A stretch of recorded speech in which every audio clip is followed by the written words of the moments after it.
Testing.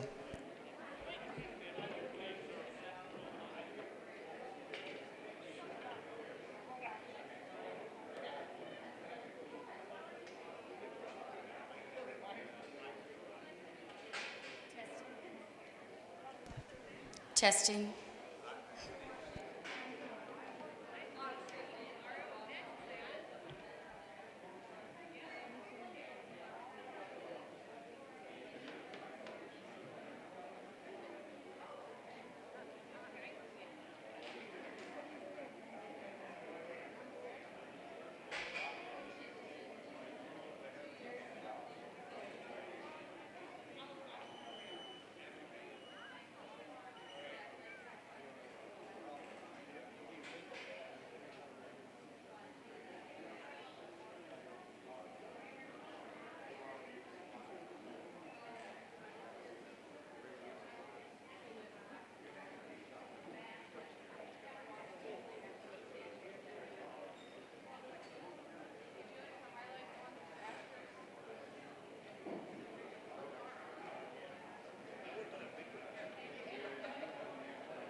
Check, check.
Uh, lady, Ladies and gentlemen, we have a special treat here.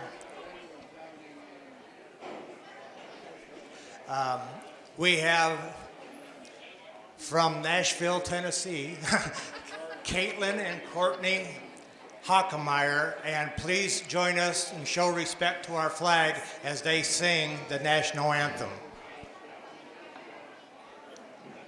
Oh, say, can you see by the dawn's early light what so proudly we hailed at the twilight's last gleaming, whose broad stripes and bright stars through the perilous fight o'er the ramparts we watch were so gallantly streaming, and the rocket's red glare, the bombs bursting in air, gave proof through the night that our flag was still there. Oh, say does that star-spangled banner yet wave for the land of the free and the home of the brave? Thank you.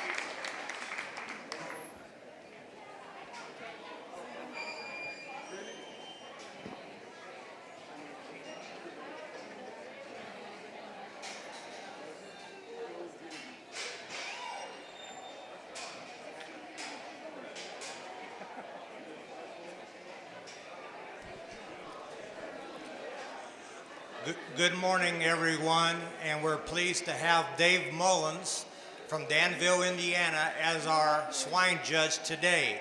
Uh, Sometimes it's hard to get a good judge because everybody's busy. We're very fortunate to have Dave Mullins here today from Danville, Indiana.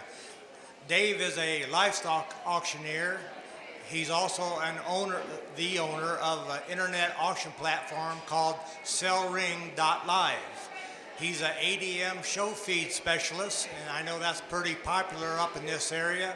And he has 30 show pig sows in partnership with Nathan Peters, a well-qualified judge, and I talked to him. He's a super nice guy, and we look forward to hearing about his expertise and viewpoints today as we go through this year's Gilt Show. So Dave, welcome.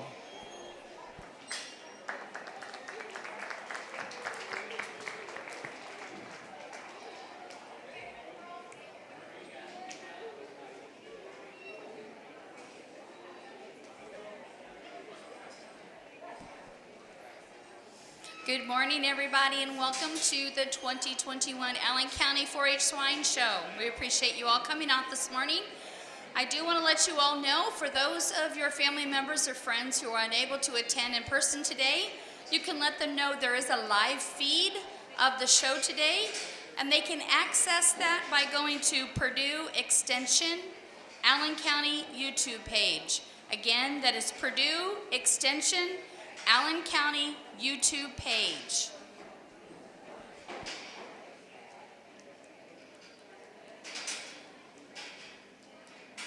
Please bring Class 2 Chester White gilts to the makeup ring.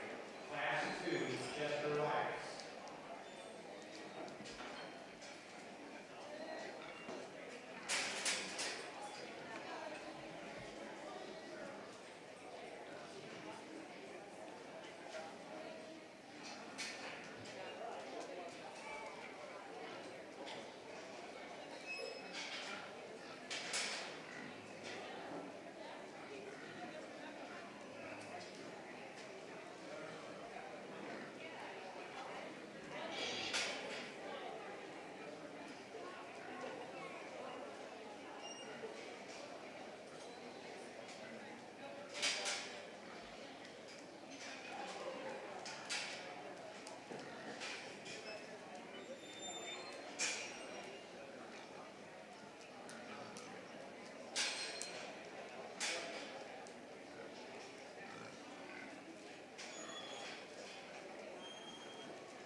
Well, good morning, everyone, and certainly a privilege to be here at Allen County. And what a beautiful morning we've been blessed with to have a pig show. It was about 67 degrees when I pulled in this morning, and certainly excited to work with your young people and go through your hogs. And one of the bigger classes we'll have all morning, so I didn't want to come out of the gates in a super big hurry. Wanted to kind of study the hogs and give everyone a fair shake, and that'll be the theme for the day. All the kids will get a fair look, but we'll be efficient with our movements and mannerisms. We'll kind of get through the hog show before the temperature gets up. Real nice class from top to bottom, and I mean that genuinely. I travel the country for one reason or another all over the place, and was in northwestern Montana 3 days ago doing some business stuff, and so literally I've covered it all and see a lot of hogs and a lot of events. And so for a county fair Berkshire class, in this particular case, an entire breed, there's a lot of good quality there. And as always, it'll be subject to someone's opinion. I think the combination hog, to me, the hog that's got enough frame and stature and all the proportions meet, one that's square and sound and flexible while still having added dimension and power and being sound enough for me, is the young lady's gilt coming right at me. I think in this particular pair of your Champion Reserve Berkshire gilts here,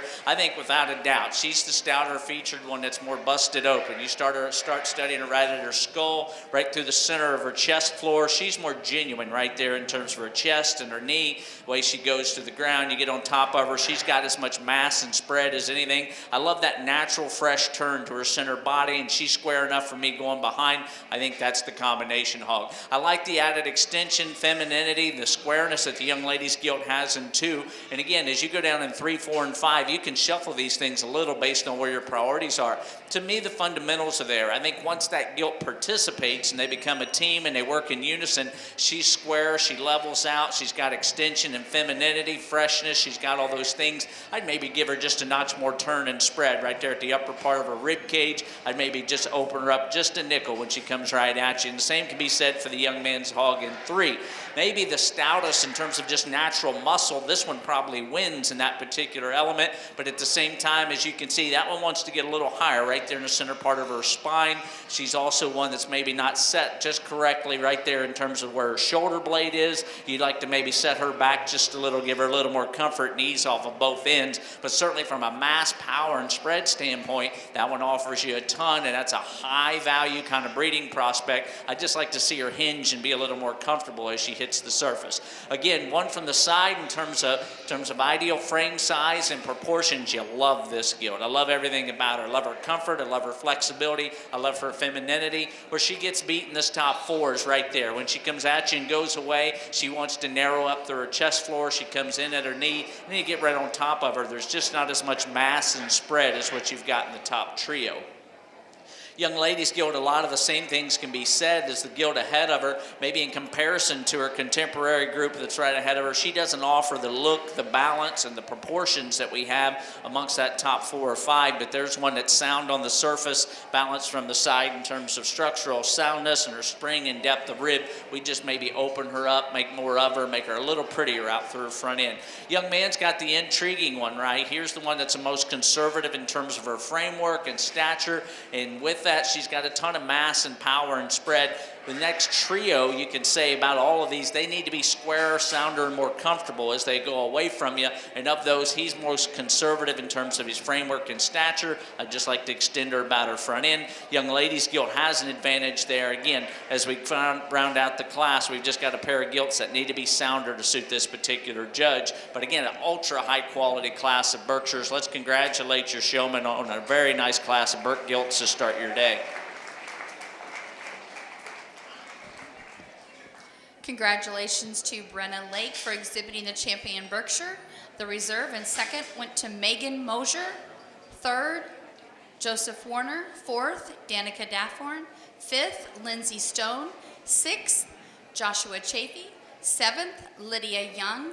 And eighth, Landry Carpenter. Congratulations, Berkshire exhibitors. We are now ready for class 3 D-Rock gilts. Ladies, bring class 3 D-Rock gilts, please.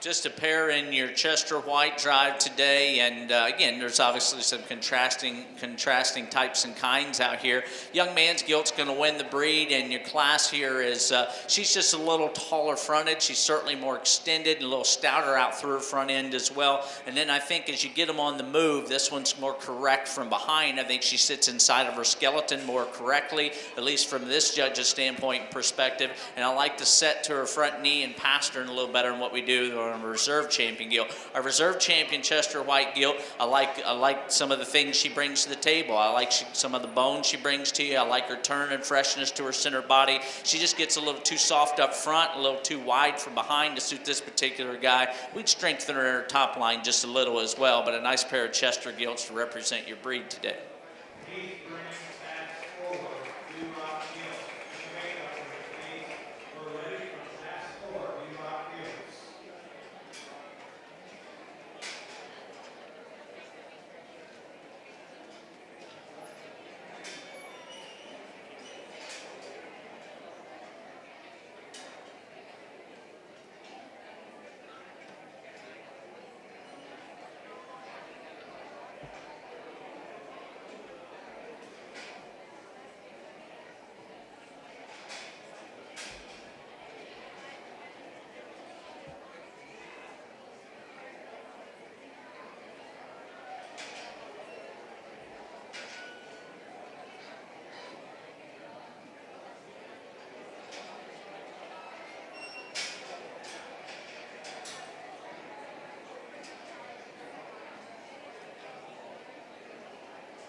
real good class of red gilts here. And again, this will be the exception, not the rule. In some of these bigger classes, particularly in some of these older gilts like these red gilts, I don't want to wear out some of your better hogs as I start placing from the other end. So occasionally we'll put a couple in these bigger classes up here so we don't tire and wear them down. I think a real logical place right at the top for your first and second place gilts, and then between those you start to sort them. I think the young man's gilt here that wins the class, I think she's the combination gilt. Of the stout sound ones out here, I think she's the one that's still got an attractive look and tons of horsepower to her. Again, could she be a nickel more comfortable off her rear too? I would agree that the answer to that is yes, but I think she's sound enough to go with that power and look, and she just absolutely overwhelms the majority of the class from those aspects. And so again, I like that combination. I think she's sound enough, and if you do that, I think she wins. The one most like her is the one in 2, and I think the gilt in 2 gives her a lot of heat and pressure until you study her right in her chest cavity.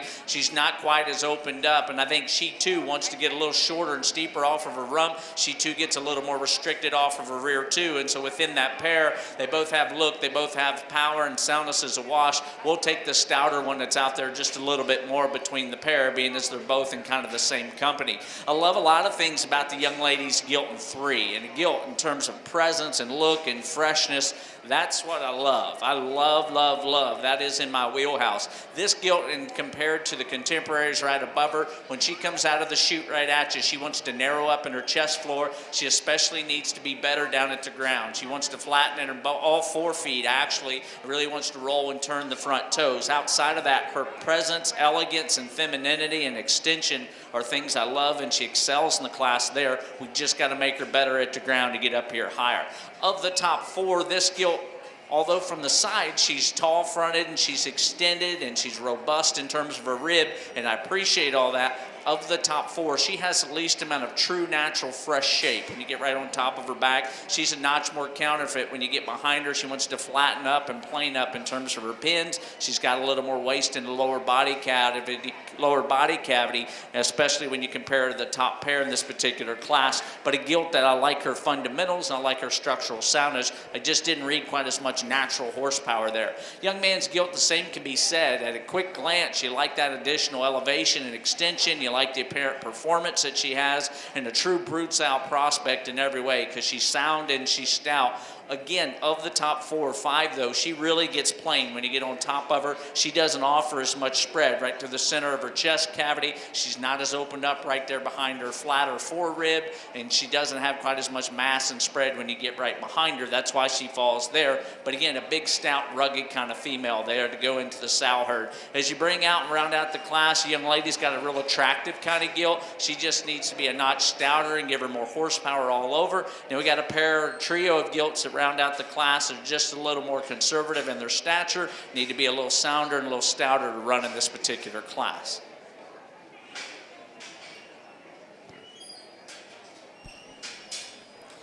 Placings in Class 3 Duroc gilts. First, Nathan Seibel. Second, Caleb Kneibler. Third, Holly Howard. Fourth, Haley King. Fifth, Dylan Paul. Sixth, Taylor Kneibler. Seventh, Ashlyn Jester. And eighth, Emma Knoll. And then ninth is Calvin Lee.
far?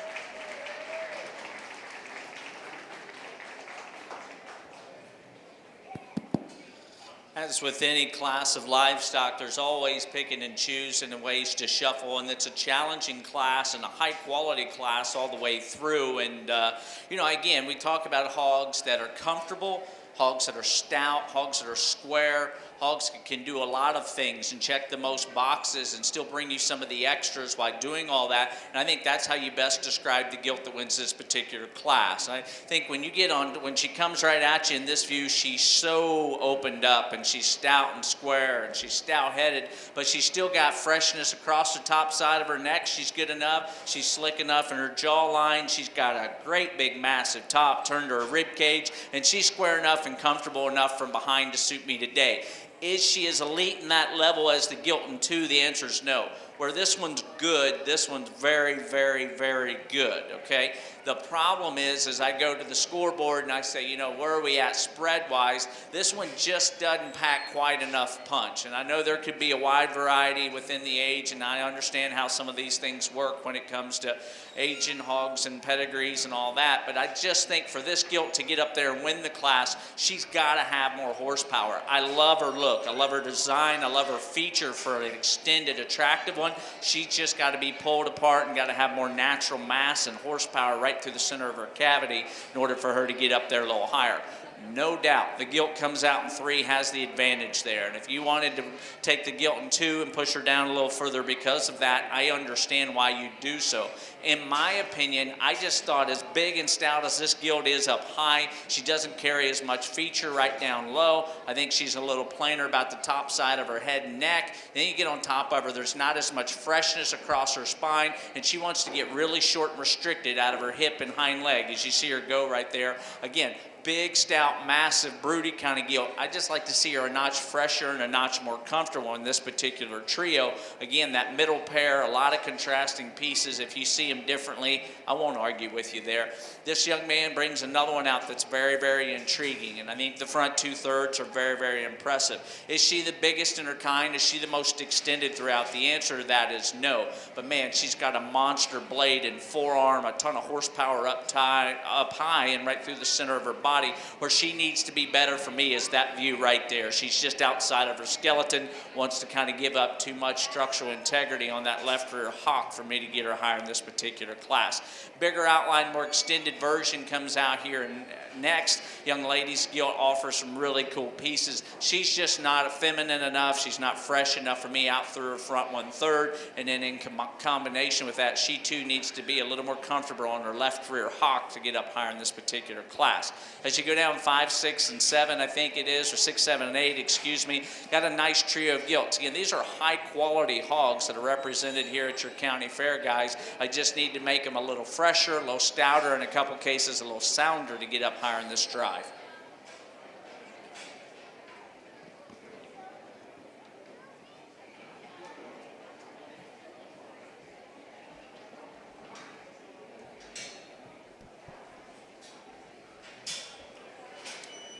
We're now showing for champion Duroc out of class number 3 is Nathan Seibel. Class number 4, Reese Knowles.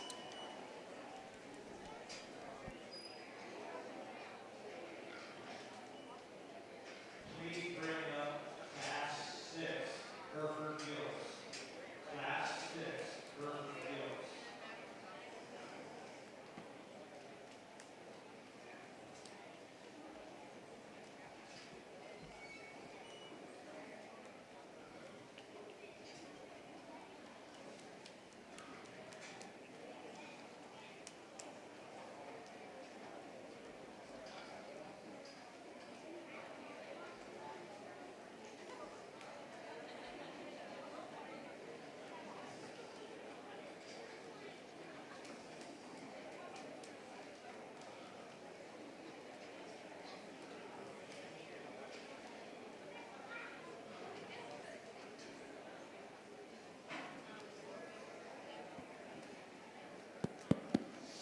Let's congratulate all of your Duroc enthusiasts and the job they've done this morning.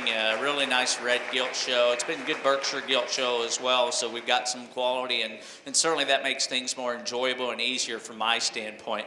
It gets to be a little bit of a challenge out here. There's never been a perfect one, and there's places I would tweak both of these, but I hope you can see some similarities. I hope you see stout hogs that are still comfortable enough in their skeleton in this particular drive that still have some look, presence, and freshness about their head and neck. I think one of these drivers is getting 100% out of their hog, and they're working together as a team today, while the other one maybe not quite as much. But I think when you study the hogs and you say, okay, which of the pair that's out here, which one's stouter coming right at me, which one's just got more power, which one's squarer at the knee, and with that probably just a notch sounder when they go away from you. When you check all of those boxes, I think it becomes pretty easy. I think the higher quality gilt, even though she's not maybe driving and working as a team today, I think it's the young lady's gilt out there far away. She'll be your champion red gilt today.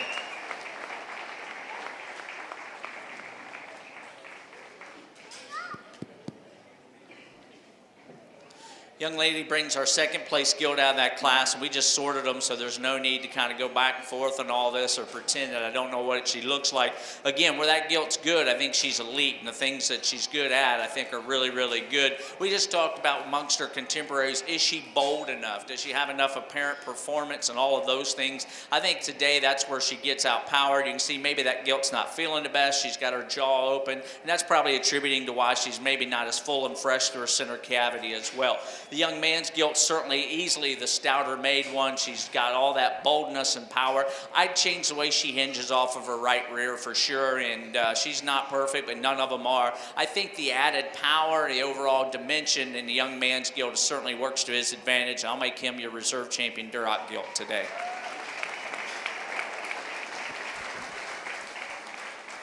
Congratulations to Reese Knowles for exhibiting the champion Duroc gilt out of Class 4. And the reserve went to Nathan Seibel out of Class 3. Congratulations, all you Duroc exhibitors.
Just a pair of entries in your Hampshire division, and clearly there's contrasting kinds, and you just got to make some decisions based on the cards you're dealt and play the hand and go on. And so we're going to use the stouter made, more robust gilt to be your champion in this particular drive. Again, I love that added mass and power. She's got presence and elegance about her front end, no doubt. When I step in right behind her, she needs to be a little more correct as she goes away from you. I need to take her and just kind of bring her back inside of her skeleton, and she needs to be stronger on her rear pasterns. I totally agree with that. At the same time, the gilt that goes in 2 and is your reserve breed champion today, she too has some structural issues. She comes at you, she wants to come in at her knee, she wants to flatten on her foot, and then she goes behind. She doesn't quite swivel and hinge perfectly either. And so with that, I think structure becomes a wash, and there's simply more power and just more overall presence in the gilt that wins the particular class. The young lady's gilt in 2, again, I like her from a practicality standpoint in her front 2/3. I think there's some pieces you can work with there. I just don't think there's quite enough of her to get ahead of the gilt that's right ahead of her. Congratulations to Reese Knowles for exhibiting the Champion Hampshire Gilt. Second in reserve was Cara DeBolt.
Gentlemen, the class is complete. We can go ahead and proceed.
Just a pair of entries in your Hereford division, and it's a challenge for me. And here's the thing I have to take into consideration. I think from a breeding value standpoint, that's how I evaluate these gilts. They are breeding animals, and they're going to go back into a herd. I think there's considerably more value in the young man's gilt in terms of the way her addition in terms of extension out front, her femininity, her muscle mass, and all those things and attributes she brings to the table.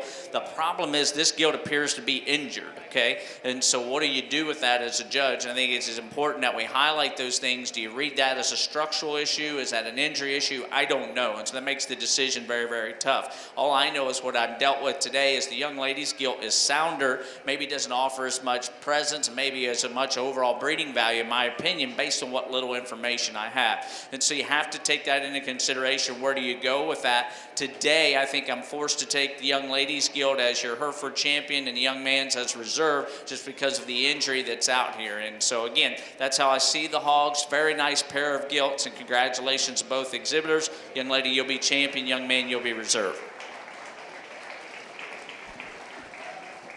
Congratulations to Emma Knoll for exhibiting the Champion Hereford, and Braden Stone, your reserve.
I won't make a lot of fuss and won't waste a lot of time posturing out here once I've made decisions.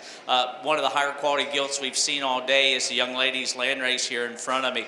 Again, we talk about hogs, gilts that look like ladies, that are feminine, that are attractive, that are square, that are sound. Their proportions are right, and then with that, she's got added mass and power up high. She's good in her chest, she's good in her knee. Could she be a little taller fronted? You bet. But if you've been around many landrace hogs, when she cooperates right there, it's easy for me. She's got all the elegance, presence, balance, symmetry. She's very, very high quality kind of pig. Reserve champion landrace gilt here again. One that's taller, more extended out through her front end. Absolutely, I agree with all that. She's got more shape probably right up on top of her and behind her. She maybe doesn't hinge quite as well going off of her rear too. Doesn't offer as much freshness and balance. We'd also maybe clean her up just a little in her underline there. But if you're only going to have a pair of landrace gilts, that's sure a good pair of them to have at your county fair. Congratulations to these two young ladies.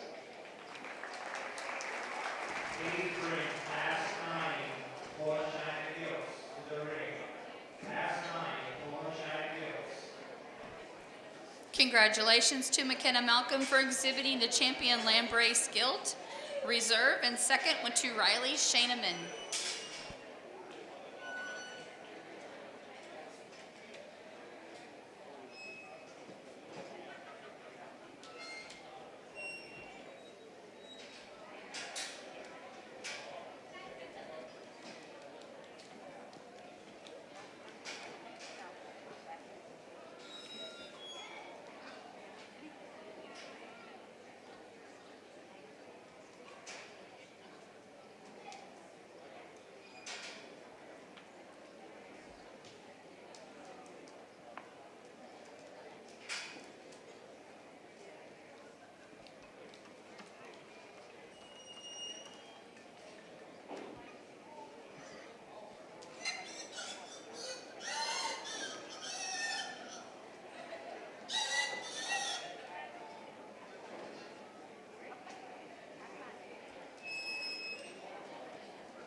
Nice class of March gilts, and I think again the things we've talked about and preached about all morning in terms of structural soundness when it's available and productivity, I think it's even more crucial in a class of March gilts are going to continue to age and mature.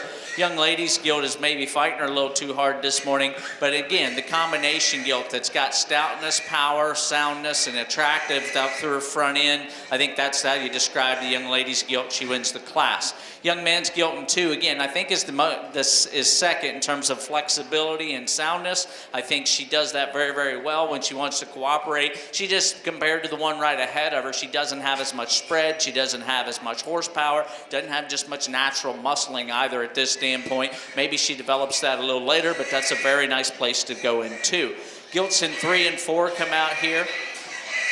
Gilts in 3 and 4, gilts that probably just need to be sounder, to be quite honest, and that's what sorts the pair to me. I think the young lady's gilt's a little bigger, a little more extended, and I think the young man's gilt's got some turn and freshness to her center body. She just needs to hinge better off of her rear too.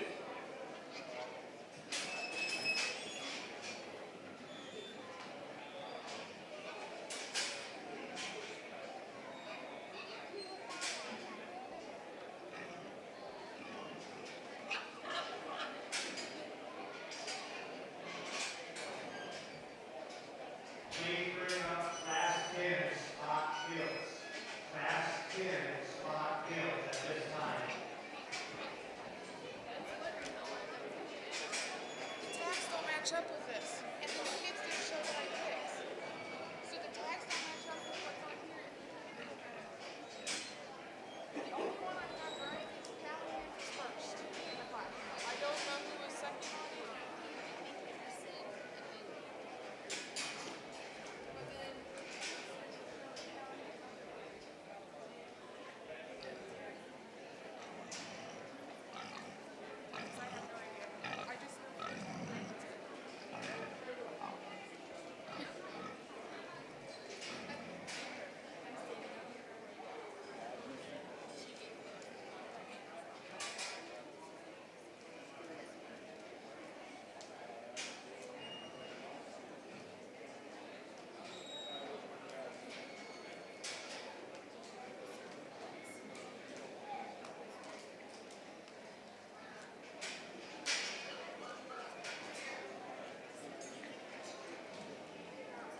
real logical place in my mind to start in terms of complete balance gilts that bring some of the extras while keeping the fundamentals there. Again, the balance gilt that's high quality female who's sound structured, she's square coming and going, she's got enough mass and spread, enough look and completeness to me, and that's certainly the easiest way to describe a young lady's gilt right here in the center ring. I think she checks the most boxes. Without question, you're gilting 2 over here on the rail. That's the big stout horsepower gilt, right? She's got the most mass, the most power, the most spread. She's got probably the most bone work in this class. She just isn't assembled quite as correctly, in my opinion. She's a little too far forward in her shoulder, which makes her hinge a little more cumbersome when you study her going off her front end as well as her rear too.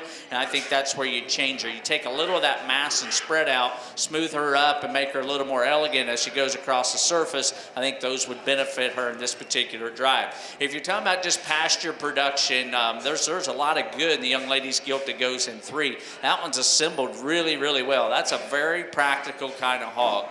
Awesome in terms of structural soundness. She's got good depth and sweep to her rib. In this particular class of show gilt, she doesn't offer as much presence, she doesn't offer as much muscle, she doesn't offer as much spread, and that's why she goes 3. But very, very practical, and that's one you could take home in the right environment, and she could do a lot of things for you and do so very well. Young lady's gilt comes in 4, has the added attractiveness and presence that we've talked about. She's likely 4th in terms of being the frailest in her bone work. She's also the straightest and most restricted off of her rear end. We want to just open her up and give her more mass and natural spread from front to rear.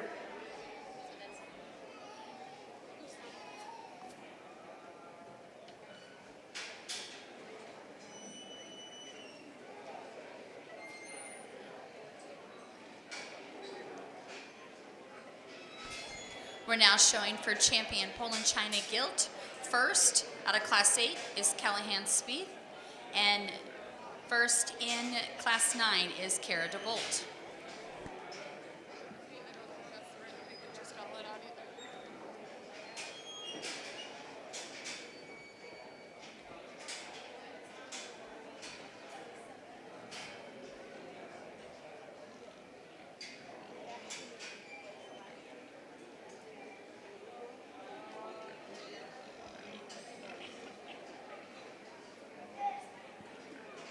Let's congratulate your pair of Poland representatives out here. You're class winning. These young ladies are doing a good job.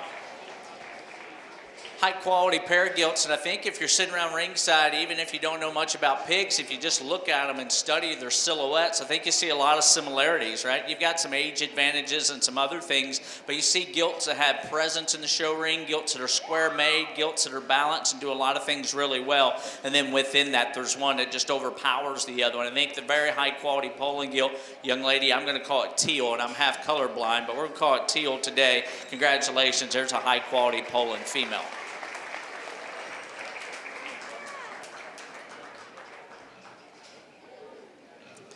Again, we just evaluated this pair of gilts, and so we'll keep moving right along with your show. I'm contrasting in type and kind, and I think this pair is probably a little closer than some of you may have it along ringside, because I do like a lot of things in the March gilt in terms of the way she's assembled and all the things we just talked about when we were comparing her with the other class winner. I still think, though, within the pair, and we're talking about show gilts and making hogs with extras and power, you've got one, maybe it's more of a breeding piece, one that's still a little greener and a little younger.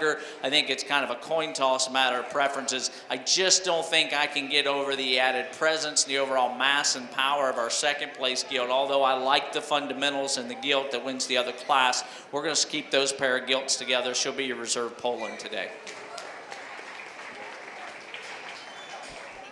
Congratulations to Cara DeBolt for exhibiting the champion Poland gilt. And the reserve also came out of Class 9 was Brenna Lake. Congratulations to all of the Poland China Guild exhibitors. Please bring Class 11 Tamworth Gilts to the makeup ring. We're ready for Class 11 Tamworth Gilts.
Let's be sincere and congratulate our spot exhibitors. This is a really good class, as good of a breed class as maybe we've had today from top to bottom, and we've had some good ones along the way. This is a breed that we've always enjoyed. The spotted breed's been good to us. We've had a handful of sows that have allowed us and some of our customers to have some fond memories, and so I always enjoy getting able to come out here and sort these things. Guys, that's a high-quality pair of spot gilts, and right now that's hard to do in this breed, and so I want to make sure you appreciate them for what they are.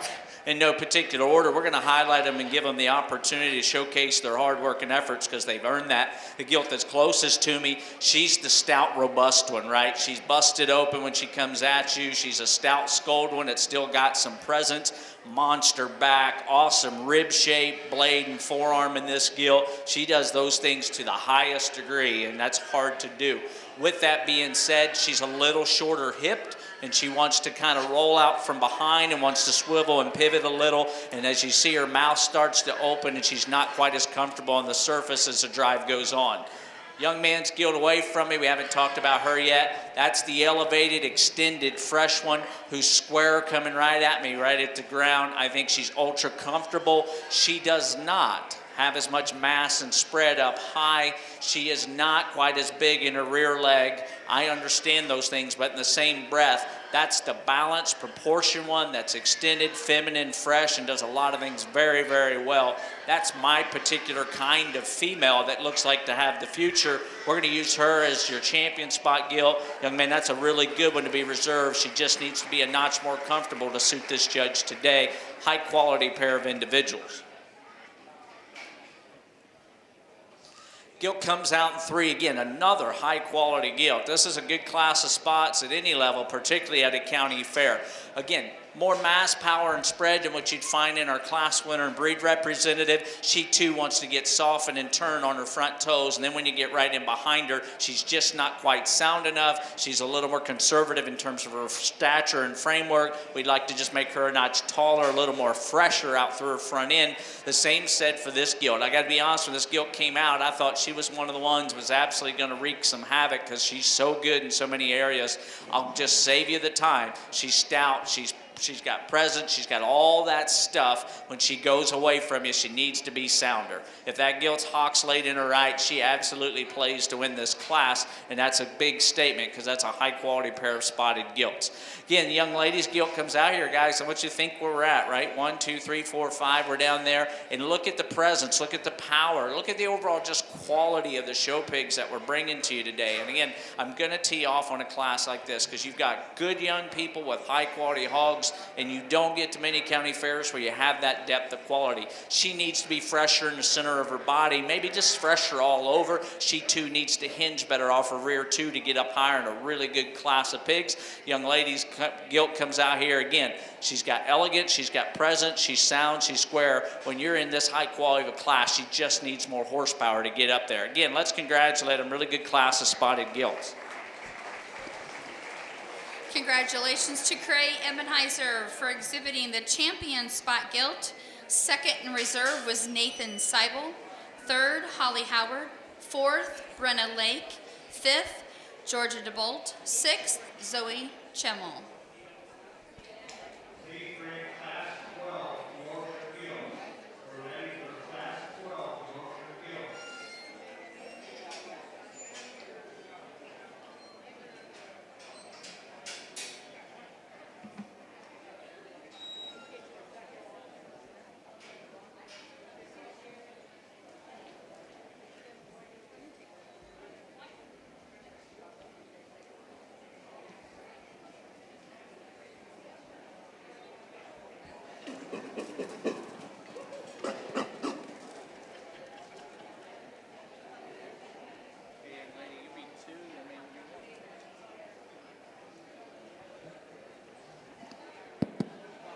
Real nice pair of Tamworth gilts. And again, you play the hand that you're dealt as your judge shows. These gilts are completely different in type and kind. These gilts are feeling good, guys. You don't see injured or lame hogs get out here and do what these gilts are doing in a Tamworth breed. That's something you keep in mind, okay? High quality pair of gilts are sound and functional. And so with that being said, of the pair, which one's got more extremes? Which one's got more look, extension, more natural muscle and turn? It's a young man's gilt. I think that's a very high quality Tamworth gilt. And as she matures and continues to flesh and body down, I think that one's going to make a real nice sow. We'd fix her front feet and give her a notch more structure, but other than that, we're getting pretty picky on a high quality one. Young lady, your gilt that goes reserve today, very sound, very well balanced, very comfortable. She's just maybe not out there quite as far in terms of extension, in terms of muscle and shape as compared to your breed champion.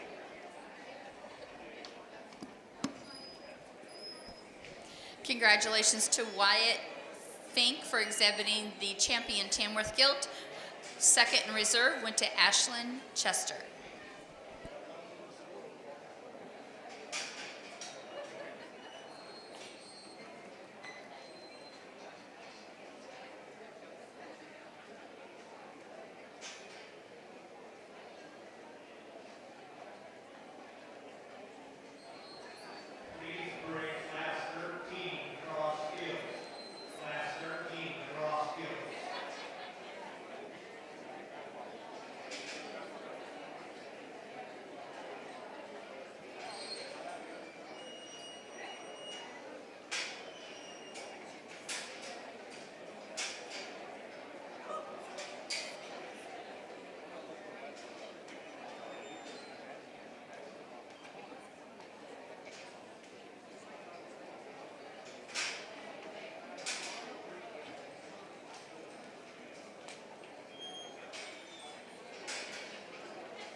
Never fails. You get into a class and brag about how good a class winner is, or a breed about how good they are, and then the very next time you get a breed out here that's every bit as good as what we had in the spots. But within that, young lady brought one good enough that even I'm not dumb enough to miss. I think that's an ultra high quality Yorkshire female. Big, stout, feminine, fresh, awesome turn to her center body. She's just comfortable. She's chewing out here. She's having a good time. I just think a high quality pig of any kind that wins a class. Young man, you just ran into one that's just really, really good, right? I mean, that's a nice Yorkshire gilt to go to at a county fair. And I guess in this class, she's reserve champion. There's only one class, but good high quality pair. Young man's got a great gilt in 3, right? And I love again, this gilt in 3, she does very well at some county fairs, New Yorkshire division. I think the decisions amongst that pair, and then I think when you study them, I think the gilt in 2 is a notch taller fronted. I think she's a notch more extended. I think she's got a better silhouette in terms of balance on the profile. I think she does all of those things. She's also more opened up in her chest floor, particularly right at her knee, and she's got a better front pastern to her. Young man's gilt goes and hinges very, very well here in 3. We just like to make her a little sleeker in terms of her presence out through her front end, just maybe open her up just a notch to compete with the pair right ahead of her. Young lady's gilt, again, big, extended kind of gilt, good presence. Maybe from a proportion standpoint, maybe she's a half rib longer body to go with everything else she's got to offer. Maybe she's not quite as true and fresh in terms of her center body and the way she's presented to us today. But again, there's a tall fronted, big legged kind of gilt that's got presence and extension. Again, let's thank and congratulate our Yorkshire exhibitors. That's 4 high quality females. Congratulations to Madeline Malcolm for exhibiting the champion Yorkshire gilt. Second in reserve went to Cameron Hilly. Third, Merrick Malcolm. And fourth, Taylor Kneibler. Congratulations to all those Yorkshire exhibitors.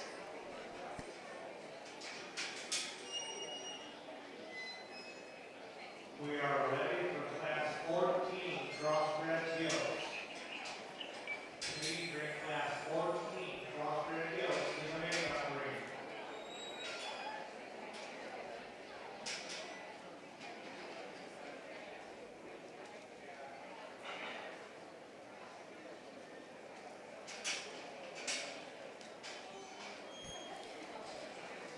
I just wanted to take a moment here and let you guys know that this swine show is being broadcasted in live feed. You have any family or loved ones at home that would like to jump on and be able to watch that, you could let them know that if they go out to Purdue Extension Allen County YouTube page, again, that's Purdue Extension Allen County YouTube page, they'll be able to jump on and watch this.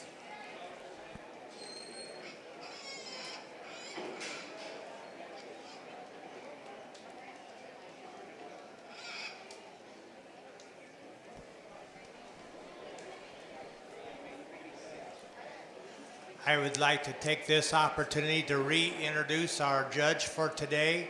His name is Dave Mullins, and Dave is from Danville, Indiana. He's a livestock auctioneer and several other things, of which one is he's an owner of an internet auction platform called sellring.live. He's also a feed specialist for ADM.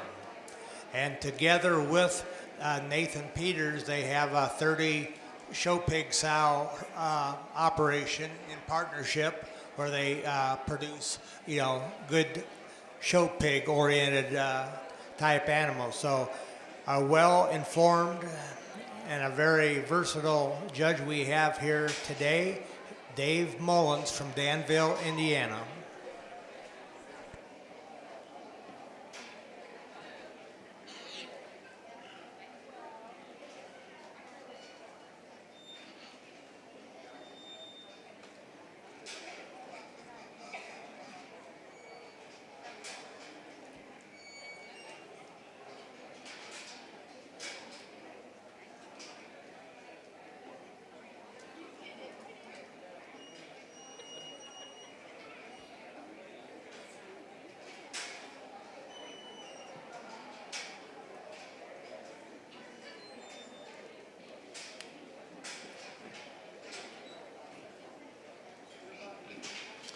Top pair of crossbred gilts in your first class. And I think the young man, again, we're going to sound like an echo chamber here today. Again, we talk about gilts that have extension, presence, and freshness with extra power and turn to their center rib.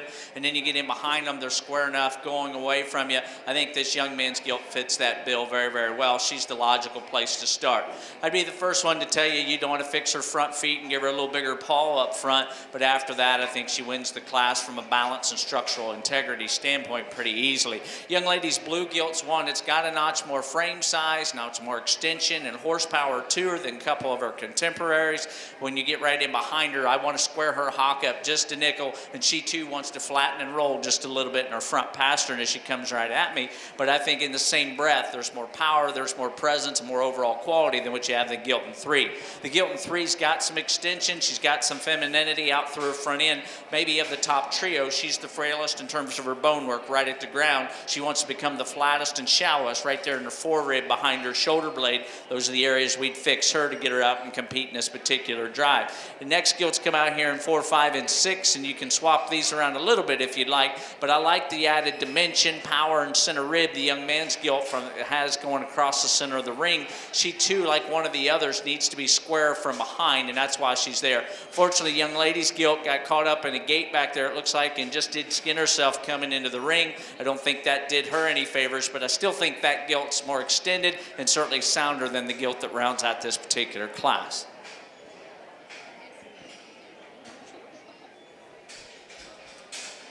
Placings in Class 13 cross gilts. First, Malachi Malcolm. Second, Ashlyn Chester. Third, Calvin Lee. Fourth, Jonathan Smith. Fifth, Lucy Warner. And sixth, Paul Warner.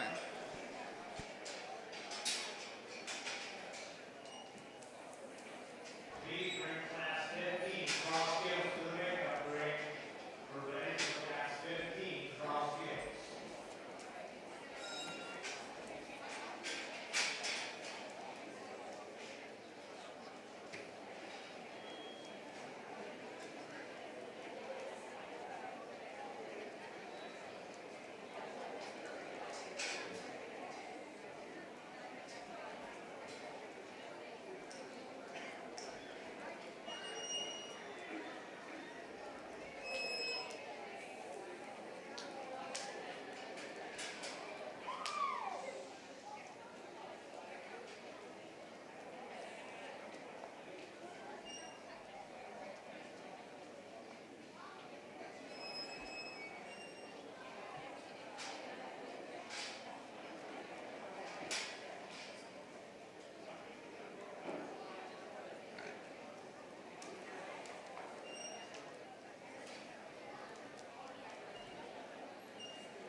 Real nice pair of high quality calico colored and patterned gilts out here. And I think there's some give and take depending on where you're at. Here's what sorts the pair. The young lady's gilt, when they come right at you, she's bigger and square in her upper chest and right into her chest floor, and she carries that right to the ground. I think in addition, when they get off to the side, she's a little sleeker about her lower jaw and particularly the top side of her head and neck, just a notch more presence. And then you get right behind their shoulder blade, she's square and got more natural and true shape coming right down her spine and right out through her upper hip. That's the differences in the pair. Really wanted to use this young man's gilt when she came out here to win the class. I thought she was going to be the one, but again, as I continue to study them, she's just a notch plainer right through her head and neck, doesn't offer that natural squareness and shape up high, and again, wants to taper ever so slightly compared to our class winner when she comes right at you. But you're talking about a guy that gets all the juice out of the orange. Man, he does a great job showing that thing, and that's a real high quality pair. Young man, I kind of thought when you hit the surface right there, I was like, there's one that's got the look and presence we want and build, and everything's right.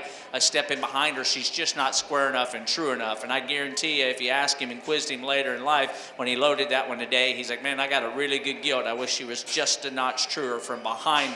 Other than that, she's pretty good. Gilt comes out in 4. Young lady's hog, just a real practical one, right? She doesn't have the bells and whistles and the extras. I think you could make an argument between the gilt in 4 and the gilt in 5, but when you compare the two to amongst one another, I think this gilt has more natural skeletal width and power. There's a fancy high-presented gilt that stands right behind her. She just doesn't have as much power, squareness, and freshness up high. She doesn't have as big a forearm and foot up front, and I think there's just more genuine hog in the one in 4. Compared to the 3 right above her, she just doesn't offer the extremities, okay? If you got more horsepower, I think that gilt could get up and play at the top of the class. Next gilt comes out here again, got some muscle shape, she's got some look from the side, she just needs to be sounder and fresher to get up higher today.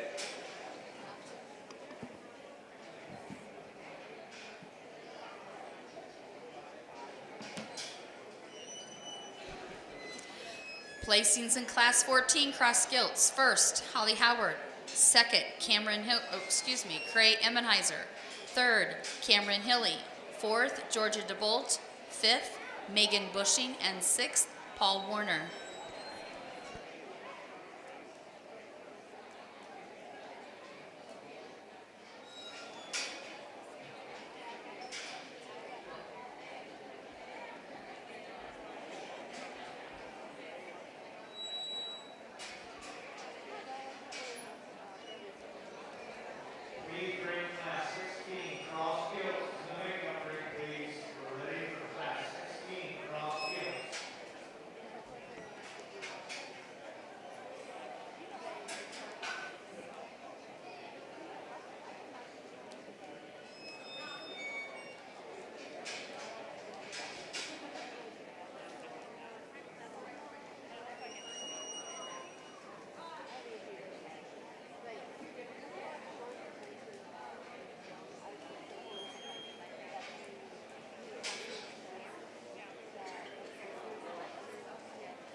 Nice pair of gilts at the top, and I think, again, you can make an argument to go either way depending on your preferences, but again, staying consistent with the mold of females that we've tried to select as we've gone through the breeds today, I think is a young man's gilt that wins this particular class. I think she's sleeker about her front end. She's got more presence from the side by being square and sound and fresh, and she's got good shape up high. Is she the most extreme anywhere? Is she got the most bone? She got the most power? She's none of those things.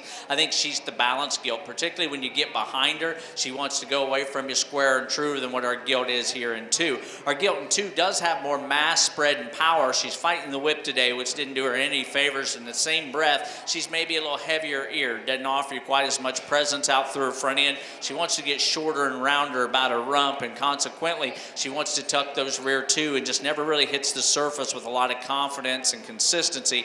I think that's where the pair sorts themselves. Again, I could understand why you'd switch them. 3, 4, and 5, you want to go ahead and bring that trio out because they are an absolute trio. They're all big, stout, rugged kind of gilts, and at the same time, all 3 of these gilts need to be sounder from behind. They need to balance a little better for me. I think the young man's gilts just got more quality overall after that in terms of the pair right behind them. I think the young lady's gilt compared to the young man's have 2 gilts that need to be just a notch better from behind. I think to simply put, there's just more power in the young lady's gilt than the young man's. That's how I see this particular class.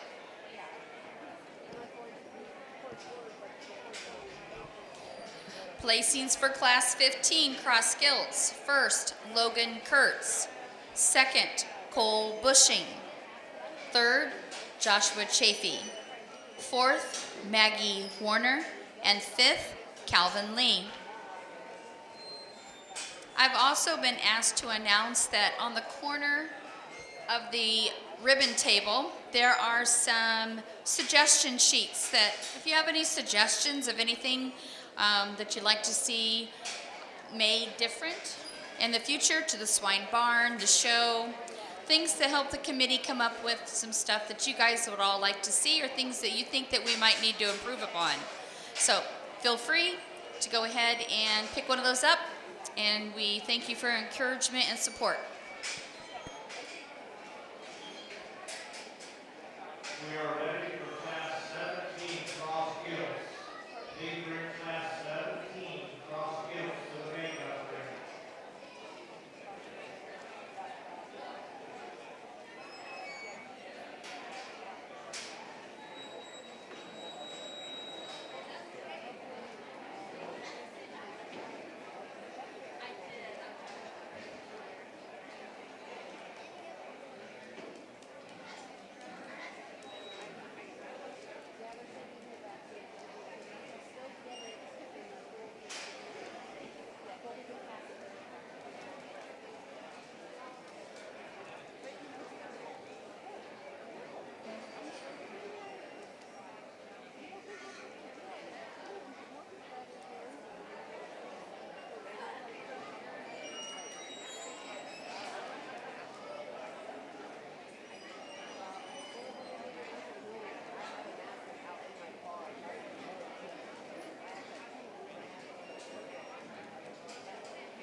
Nice trio gilts up here at the top, and then I think a very logical place to start in your blue gilt to win this particular class.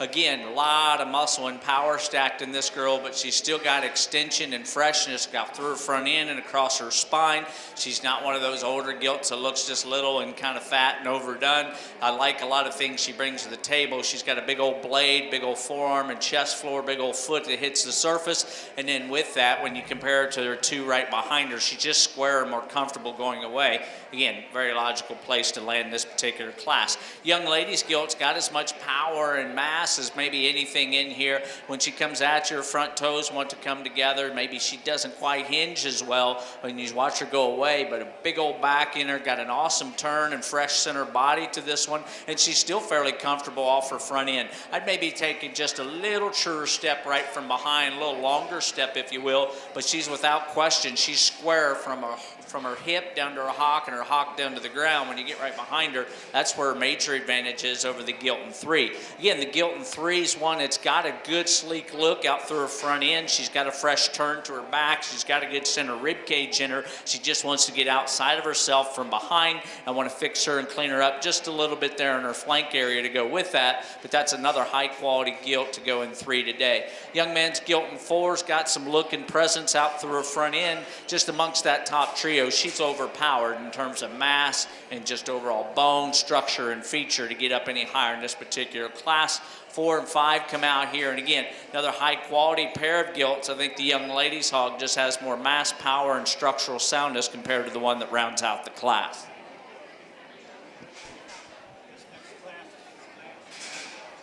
Placings in Class 16 cross gilts. First, Taylor Kneibler. Second, Brady Howard. Third, Haley Paul. Fourth, Joshua Chafee. Fifth, Ella Knoll. And sixth, Lucia Warner.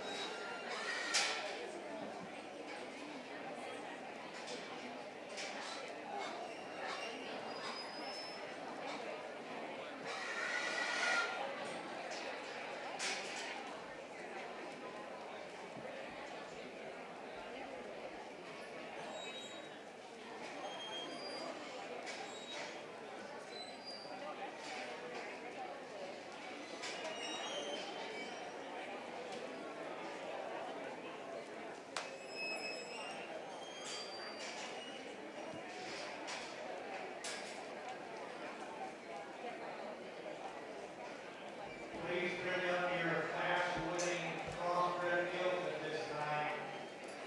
Class 13, 14, 15, 16.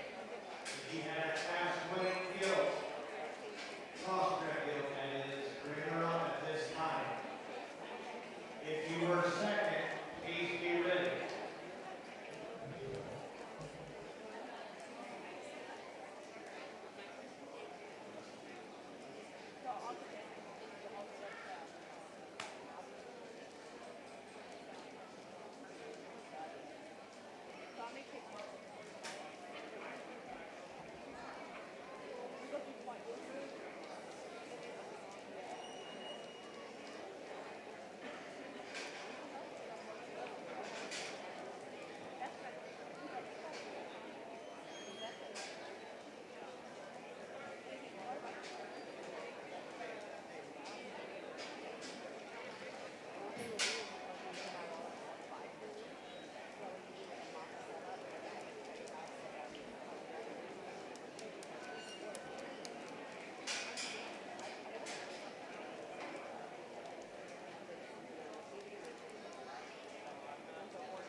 Let's congratulate your crossbred exhibitors in this class. Certainly the deepest class of the day, and just from top to bottom of quality of hogs.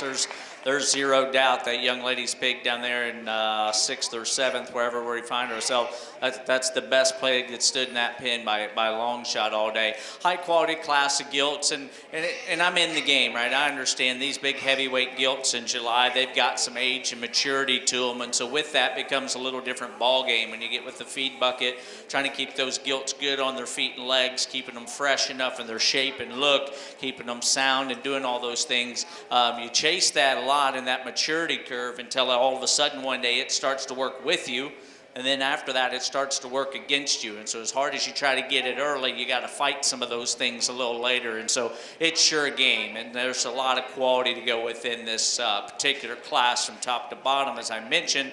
And then we land on this pair of gilts out here. And again, the theme of the day, hogs with presence, got the fundamentals, the structural integrity. I think these gilts do that to the highest degree in this particular drive. And then within that pair, which of the gilts is taller, more attractive about her front end, which gilt's got a fresher shape and turn to her back, and it's a little cleaner in her underpinning. I think when you put all that together, the young lady's gilt wins the class. I think that's a high quality kind of female. I'll be honest, when she came out in class, I thought I was going to get behind her and she was going to pivot and swivel too much, and I didn't think she was going to be coordinated enough to win the class. That's not the case. She's really square in her hock, big old square back in her, and she's got an awesome turn to her rib cage, monster chest floor with a good square knee, which is something else when you get into these more mature gilts. It's hard to come by. Young man, you do a good job. Your gilt was a little hesitant coming right out of the gate. She wants to tiptoe just a notch maybe, but then when she started to relax out here, of the top trio, she's as comfortable as any of them. And again, as I mentioned, compared to our class winner, she's just not as fresh and square right across her top. You get into her flank and lower belly, you'd maybe like to trim her up just a notch, maybe not just as much shape all the way through that gilt and genuine muscle. And then with that, she's one of the more conservative in her stature. Young man, the gilt ahead of you, she's just got a longer step. When you get them on the profile, she's got the ability to take and extend her hock past the base of her tail head when you're viewing and evaluating her, and I think that's where the biggest difference is. I think your gilt's probably a notch better at the base of her neck in terms of being a little fresher. She's sure cleaner in her flank. I just would like to make her take a longer, more comfortable stride to get up and beat the pair that's right ahead of you. Ultra high quality gilt to go 3 today at a county fair. Congratulations. Young man's gilt, he's brought me a good one all day, and he's got them tricked out and maxed out, and kudos to him. He's worked hard to get there. Just save you all the time and trouble. When you get behind her of the top 4, she needs to be better. Okay, she wants to roll her hock out just a little bit. She wants to flatten and turn as she comes at you on her front toes. If she's better in those 2 areas right there, she's got a shot at winning the class. Young ladies, big stout. I mean, think about where we're at, guys. We're 5th in this class, and you bring a blue gilt out of this caliber and quality. There's one that's elevated and extended in her front end. She's got a big old forearm and foot underneath of her. High quality kind of hog at any level. Within a high quality class, she's the plainest of the top 5 out through her front end. She's the deepest and wastiest in her neck and throat. She just doesn't balance as well from the side. When you get right on top of her, she's not quite as fresh and shapely across her spine. That's why she lands where she does today. Nonetheless, she's got more chest floor, she's got more forearm, and she's better at her knee when compared to the gilt coming out next. This gilt was one of the first ones to hit the ring, and I'm like, hey, there's a high quality pig. It's going to be competitive. She still is a high quality hog. Of the entire class, she's the narrowest, and her chest floor wants to come in at her knee. That's where we fix her compared to her contemporaries. Young ladies, big, stout, bold, wide belted gilt. Again, I talked about you before anybody else. We talk about a gilt of that kind of quality and power down there on that end of the class. It tells you what kind of class you were in today. Horsepower to burn, all the mass and everything you want in that one. She just needs to hinge better off her rear too. She needs to be more extended and fresher about her head and neck, and she needs to be more relaxed in the way she's assembled in her shoulder. High quality class of crossbreds to finish your show. Again, let's thank them for doing a good job.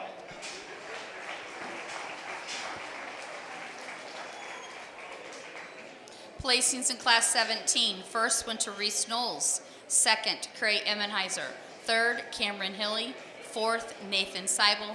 Fifth, Madison Harrell. Sixth, Madison Harrell. And seventh, Brooke Kneibler. We're now showing for Champion Cross Gilt.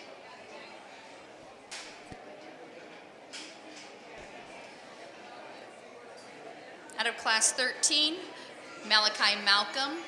Out of Class 14, Holly Howard. Out of Class 15, Logan Kurtz.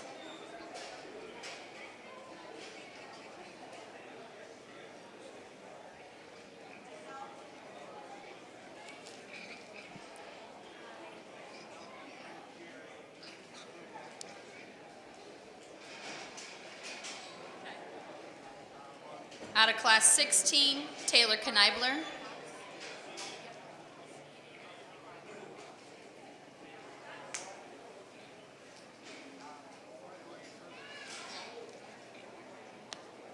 And our final representative in that crossbred gilt division, out of Class 17, Reese Knowles.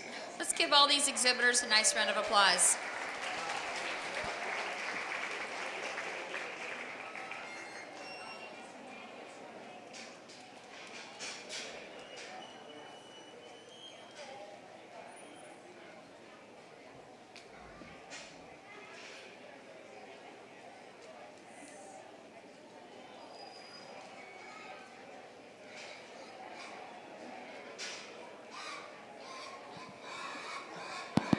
Well, again, a big congratulations to our crossbred exhibitors, and certainly an outstanding way to conclude your gilt contest today. And then we'll go into your breed champions after some 10-year recognition coming up here in just a second.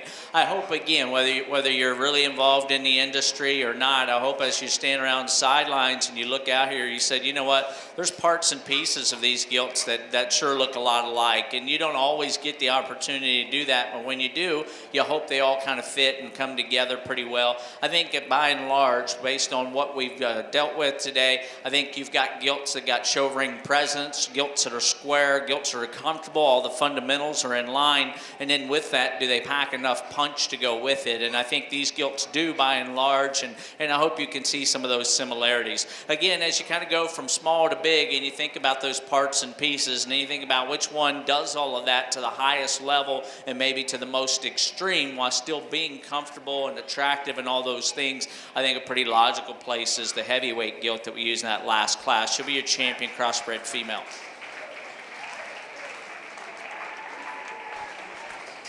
Congratulations to Reese Knowles for exhibiting the champion crossbred. It's going to bring in Cray Emmenheiser for the reserve.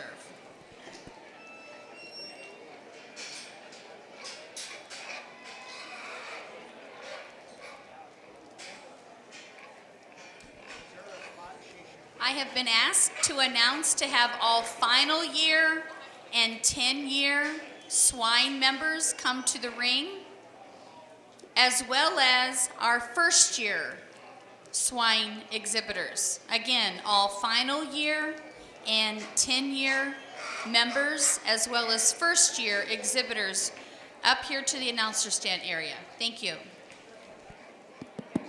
The second place gilt comes in that class, and we talked about, remember the first pig I discussed out of the whole thing was the pig that was at the opposite end down there because of the depth of quality, and it deserved to be acknowledged. And so she can sure take a lot of heat when she comes out here. I think she's one of the two in contention today. I think it's her, and honestly, the polar end of the opposite end of the spectrum, I should say. The little gilt comes out class 1. It's another high quality one that's got the attractive parts and pieces, still being feminine and having some extra shape and muscle. I think maybe she's starting to wear down a little bit. Her mouth's starting to come open. She's starting to pivot a little differently off her rear too. I think that's a high quality gilt. Want to make sure maybe with the feed bucket that flank doesn't get any further out there. Again, I think a high quality pair, but at the end of the day, I'll be most comfortable using this heavyweight gilt, and she'll stay right there with the champion. Good job, young man.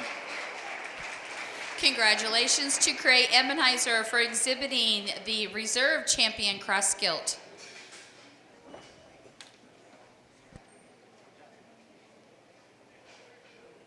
Please bring up your champion breed representatives in the gilt show and your reserve champions to the makeup ring at this time. If you had a champion or a reserve champion gilt, we're ready to have you come to the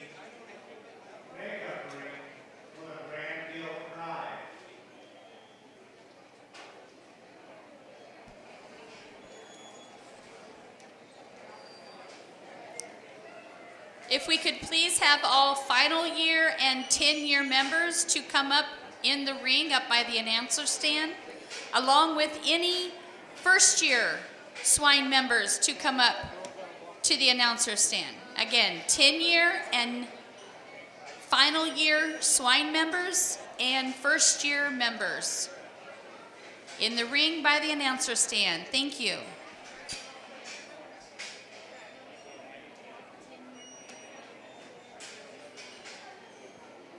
Attention in the swine barn. If you're a first-year member, any first-year member kid in the swine club, come to the show ring announcement table.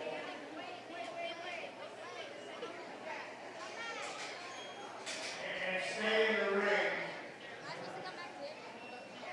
And also, if you're a final year or 10-year member, please come into the ring and stay in the ring. We have some stuff for you.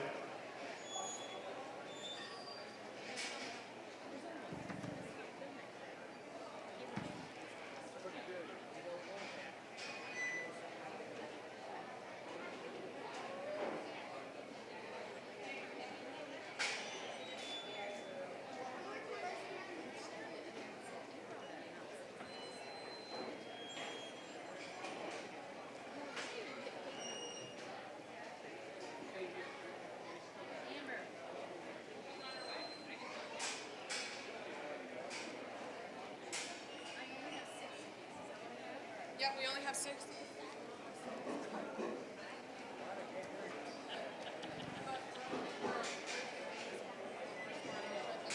Logan just showed up, so we're just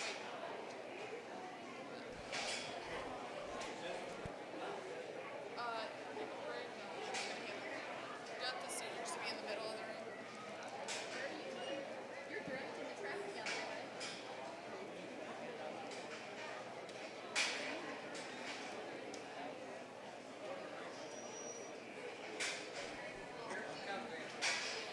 While we're waiting for a couple of other individuals to make their way to the ring, kind of want to just explain what we're doing here. We're going to recognize our 10-year as well as our final year swine members. And then we've asked our first year swine members, that's this lovely little group we have in front of us, they're actually going to present each one of them with a special gift. So these guys are the future, and we'd like to thank the ones that are going in the center of the ring for all of their hard work, dedication, as well as being great mentors to these young individuals that we have here in the ring. In no particular order, I'm just going to read them off as they were sent to me. We'd like to recognize Lauren Dickey. She is a 9-year member. She shows swine and goats. Her parents are Troy and Marcia Dickey, and she has graduated from Carroll High School. Her plans are to future her career by attending University of St. Francis in nutrition and diabetics. So, congratulations on all your achievements, and we thank you for your successes, and good luck in the future.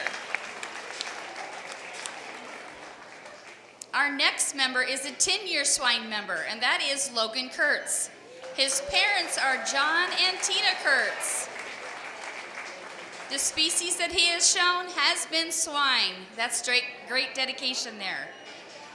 He has graduated from Carroll High School, and he plans to continue his education at Manchester College in physical education. Again, thank you very much, Logan Kurtz, and congratulations. Good luck in the future.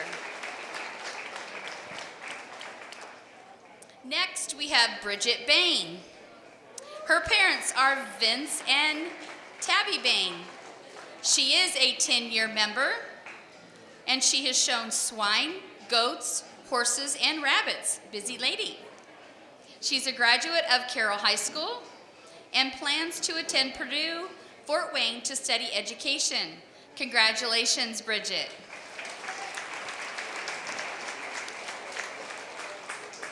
Next, we have Madeline Malcolm. Her parents are Sam and Janelle Malcolm. She is a 10-year 4-H member, and she has shown sheep, goats, and pigs. She's a graduate of Garrett High School, and she plans to attend Purdue Fort Wayne studying elementary education. Congratulations, Madeline, and good luck in your future endeavors. Next, we have Lydia Dreyer. Her parents are Craig and Teresa Dyer. She's a 6-year 4-H member where she has shown goats, dairy goats, and pigs. She's a graduate of Woodland High School. She's going to be attending Anderson University for nursing and will be running cross country and track and field at Anderson University. Congratulations and good luck. And lastly, we have Cameron Hilly. His parents are Dean and Diane Hilly. He is a 10-year member where he has shown pigs all 10 years. He's a graduate of Carroll High School, and he plans on working and farming with my dad and my grandpa. Congratulations, Cameron. Congratulations to all of you 10-year and final year members. We do thank you, and we hope to see you continue to be of support to your 4-H programs.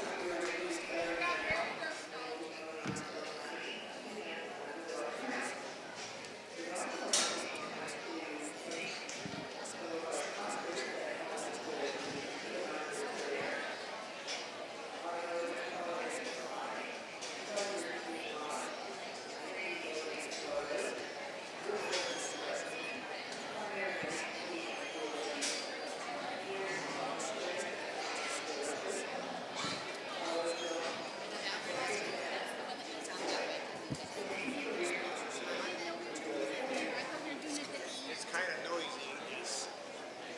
Am I on? It's on. All right. Ooh, hi. I'm used to working mics, so I'm going to pull back because I speak loudly. I didn't get introduced, but I'm going to tell you who I am and what I'm all about. My name's Mary Helsenbeck. I am the chairperson of the Barry Gross Memorial 4-H Scholarship, and I'm here to introduce our scholarship winners this year. A lot of emotions are kind of flooding me today, so pardon my tears. The kids that are getting the scholarship this year are people that I have watched grow up in these barns. This is our 15th year presenting scholarships in memory of my brother.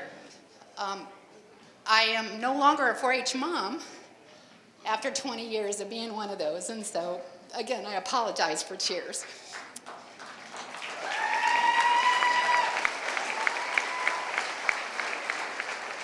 I'm so happy to see so many new faces in the barn. So I want to just tell you a little bit about my brother. He graduated in 1987 from Carroll High School with high hopes of going to Black Hawk University. What he was going to study there, I don't know. But he was going with his best friend Terry, and they were out to make their way in the world. But God had different plans. We lost him in June that year, and the 4-H community all pulled together and put a memorial fund together starting in 1987. My mom and dad held on to that money until the Swine committee decided they wanted to do a scholarship, and they were talking about how they were going to fund that scholarship. Well, it just worked out in God's timing that mom and dad were told by their accountants, you need to do something with that money. And therefore, the scholarship began. A lot of you grew up seeing me stand out here presenting to siblings, to cousins. One of you, in fact, your dad was instrumental that very first year in handing me a $50 bill so that we could start fundraising to keep this scholarship going. I don't know if he knew then, but his 2 children both would receive one of our scholarships, and we would still be able to fund this scholarship for many years to come. Carroll High School's been generous to us by allowing us to sell pork burgers at their football games, which helps to keep this scholarship running for many years to come. We have 4-Hers now who received this scholarship in the very beginning who have children that are very close to stepping into this ring to show as well. So I and my family would like to thank you very much for supporting us in the endeavors of the Barry Gross Scholarship. I also want to recognize the fact that we did lose a very important member of our committee this past year. Tim Bertelman was our treasurer and a very instrumental part in keeping this and helping us cook pork burgers and all that. And we lost him this past year to a deadly cancer that took his life very quickly from us. And I just want to recognize that as well. he's going to be very much missed. I'm standing here alone today, but Terry's over there on the sidelines. Terry Seibel on our committee, Kent Cole and Tim Richardson. He's down at the State Fair delivering projects for his grandchildren. So with no further ado, guys, I've seen you in the barns. You all have had an instrumental part in my life and in my children's life, and Lauren and my grandchild's life. You're very important to this program. I want to challenge you from this day forward to find some place to use your God-given talents to help your community and this program be better in the years ahead. So that's my challenge set forth for to you today. So let's start off by recognizing Lauren Dickey.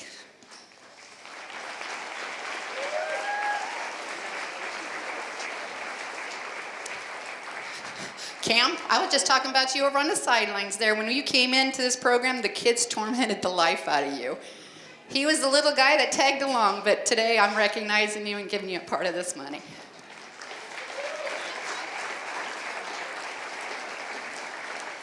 Logan, your dad was the one that handed me that $50 bill. And little did he know, here we stand today. Congratulations. And Madeline, one of those Malcolm Mini, joining the brood that goes forth with us today. Congratulations. Thank you so much.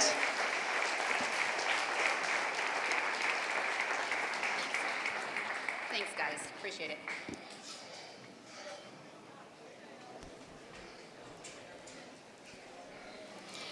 Okay, looks like we're ready to pick a grand champion gilt for the 2021 Allen County Fair. We get a little organized here. Oh, and they're going to turn the fans on right as I'm ready to announce.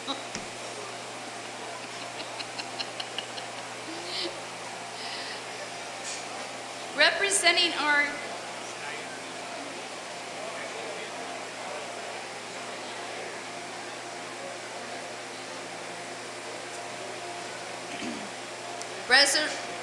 representing our test.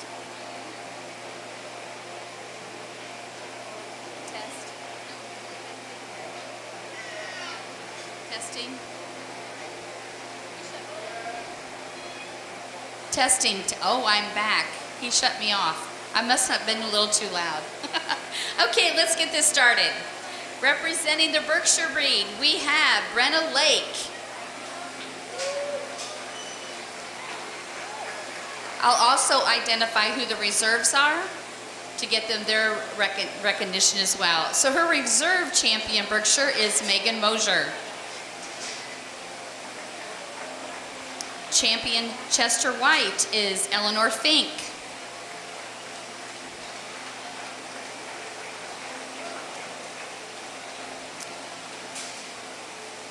Our champion Duroc is Reese Knowles. And the reserve was exhibited by Nathan Seibel.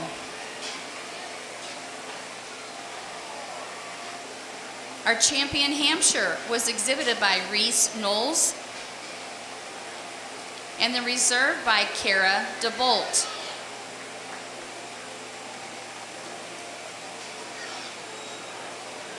Our champion Hereford was exhibited by Emma Knoll.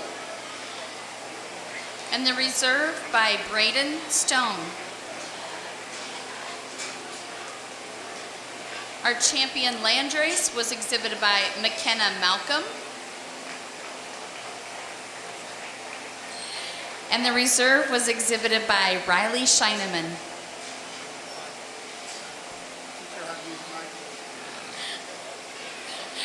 Our champion Poland was exhibited by Kara DeBolt.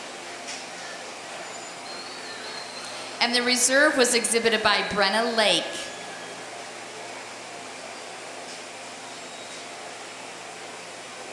Our champion spot was exhibited by Cray Emmetizer. And the reserve was exhibited by Nathan Seibel.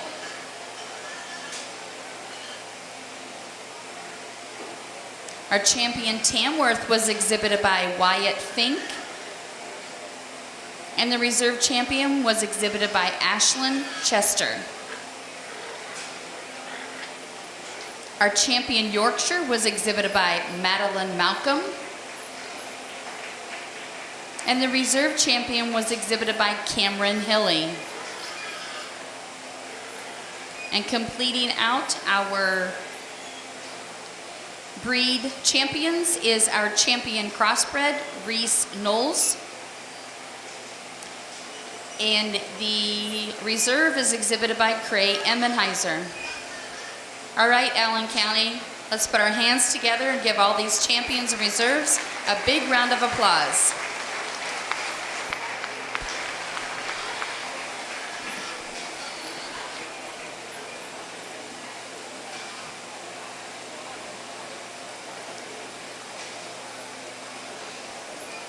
We have a special guest that's going to hand out the awards for the Grand and Reserve Gilt, and she is located down at the exit gate down there, and it's my pleasure to introduce Carly Wilcox. She is this year's Miss Allen County Queen that will be representing us eventually at the state fair.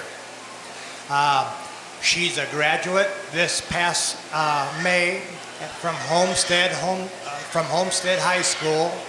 That's about the only thing I could find wrong with her is Homestead, because this is kind of Charger country up here. She's going to be a student at Miami University in Ohio, and she's going to major in psychology. She's also talented in other areas, as she was also the captain of the dance team, and I'm sure many, many other things. One interesting side note is she turned 20 yesterday. So why don't we give her a little bit of applause for her birthday. She is Carly Wilcox from Homestead. She's going to attend Miami University, and most importantly, she is Miss Allen County Queen. Thanks, Carly.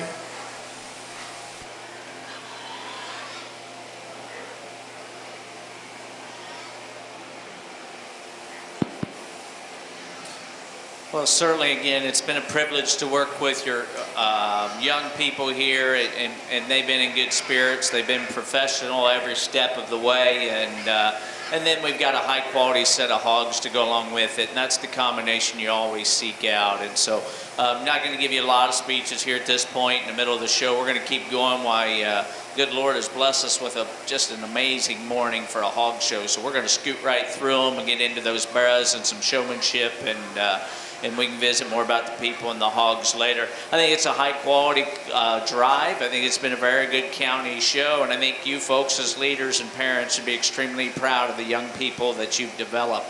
And then within that, you just kind of get into pigs, and pigs are come and go, but just remember, guys, I know you're competitive. I know you want to win, but the young men and the young women to your left and to your right today, you're making memories and you're making friendships and relationships that'll last just a lifetime, okay? And ultimately, that's what you're going to remember. I can assure you, if I quiz somebody and say who won the state fair in 1981, there are very few people know, remember, and certainly don't care at this point. And yours will be the same way 20 years from now, but you're going to know the guys and gals that you had life experiences with, and those things will stick with you forever.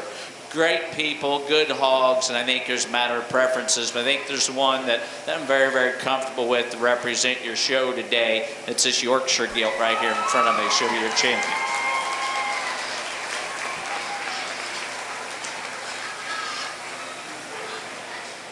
Congratulations, Madeline Malcolm, for exhibiting the 2021 Grand Champion Gilt coming out of your Yorkshire division. That will bring in Cameron Hilly for the opportunity to go for reserve.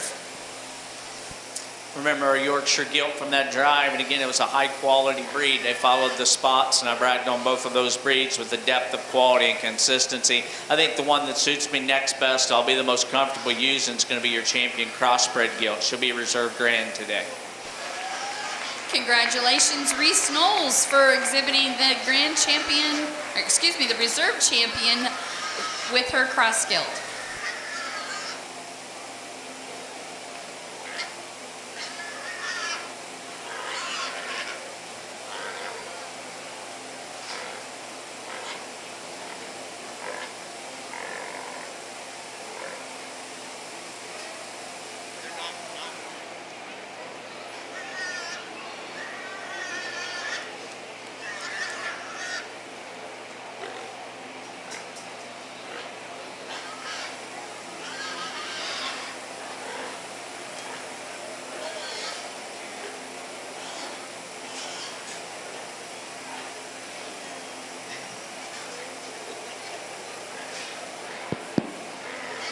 I think after that, I think I've got my top 5. I just want to see how I want to stack the Legos as we go through. And again, it's just a matter of preference, types and kinds, and where you want to go with that. And certainly, I encourage you to have your own opinion. If we all have the same one, then there's really no use in going through this thing. And want you to have the ones you like and know the reasons why and be comfortable in your decisions the same as I am.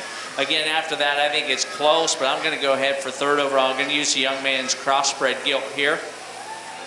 I think she's very, very nice.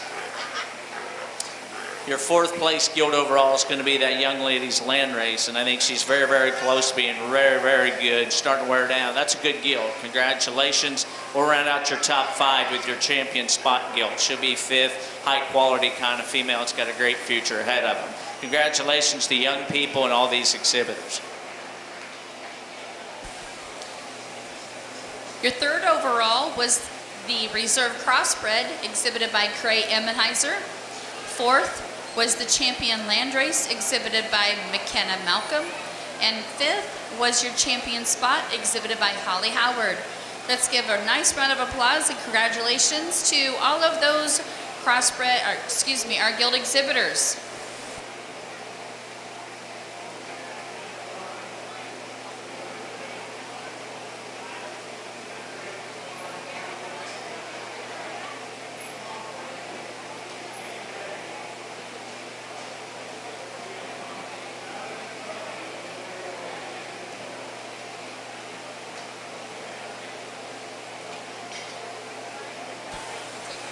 We're going to take about a 5-minute break to allow the exhibitors to regroup and get their bearers ready.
we need one of the parents of the Emmenizer family to come to the announcer's table, please.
All right, it looks like we're ready to get rolling on our 2021 Barra Show. We're going to start off with our first place, or excuse me, our Class 8 team, which is our under 220.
We start your barrow show off with, these are lighter weight barrows that maybe didn't meet the qualification for your minimum weight limit.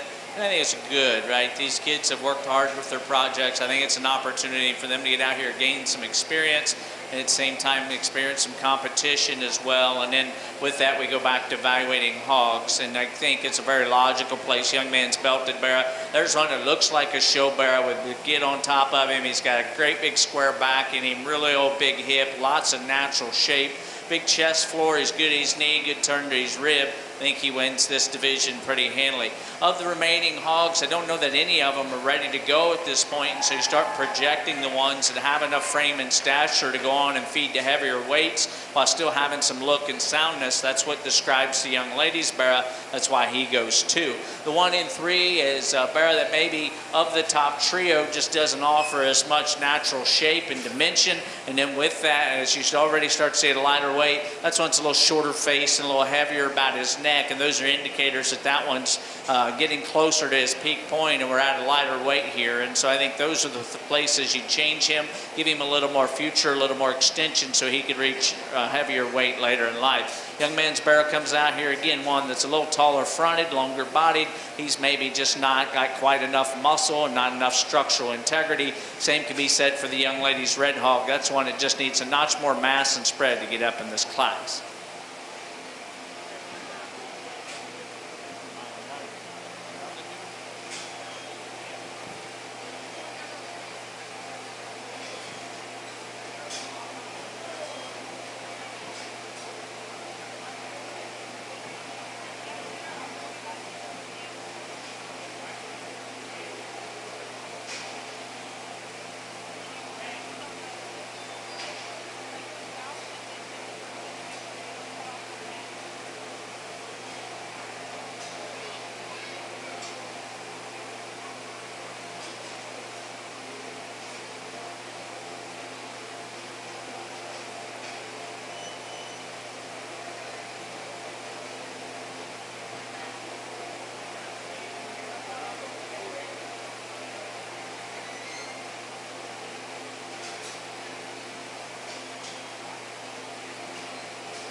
Berkshire Barrow class, and the young lady's going to win the class. Again, here's one that's elevated, and he's got some presence in the show ring, and then with that, on the market class, you get on top of him. He's got a great big fresh turn to his top line. He's got really good shape there out through his hip and rump. Again, a hog that's big chested. He's got a shot of extra bone. I'd be the first to tell you when you get right in behind him, maybe he hawks in just a nickel and doesn't go quite as well as what you would deem ideal. But I think that could be said probably about 3 or 4 of the others in this class. And so with that, I think he's the one that's got look, presence, fresh shape, and he's sure a high quality individual to represent the breed here. I think the Barrow in 2 is the second best in terms of natural power. He's got an awesome fresh rib cage in him, and I love all those things about him. That's one maybe we didn't get a great drive out of. He wants to be a little shorter coupled, run downhill a little bit, doesn't have quite as big a foot underneath of him, not quite as extended, not as much presence. That's what sorts the pair for me.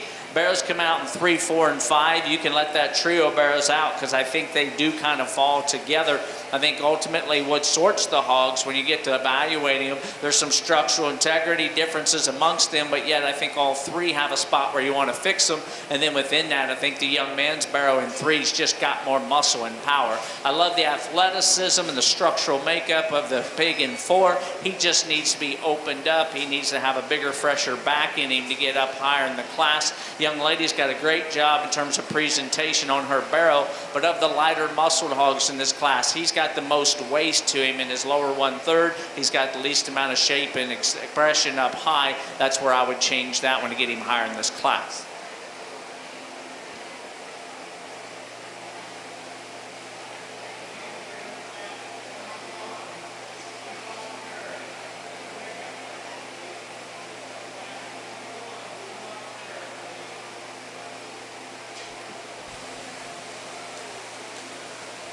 Placings in Class 19, Berkshire Barrows. First and champion went to Lydia Dreyer. Second and reserve went to Wyatt Fink. Third, Braden Stone. And fourth, Nicole Bunkowski.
One class of Chester White Barrows here, and it's a decision amongst your top pair as they are the fresher hogs that got more power, shape, and presence out here. And then within the pair, I think you've got one that's a little bigger in terms of stature, and I think you got one that's got a little more natural skeletal width from front to rear, and then ultimately a sounder off his rear too. And that's why your class winner and your breed representative is this one right in front of me.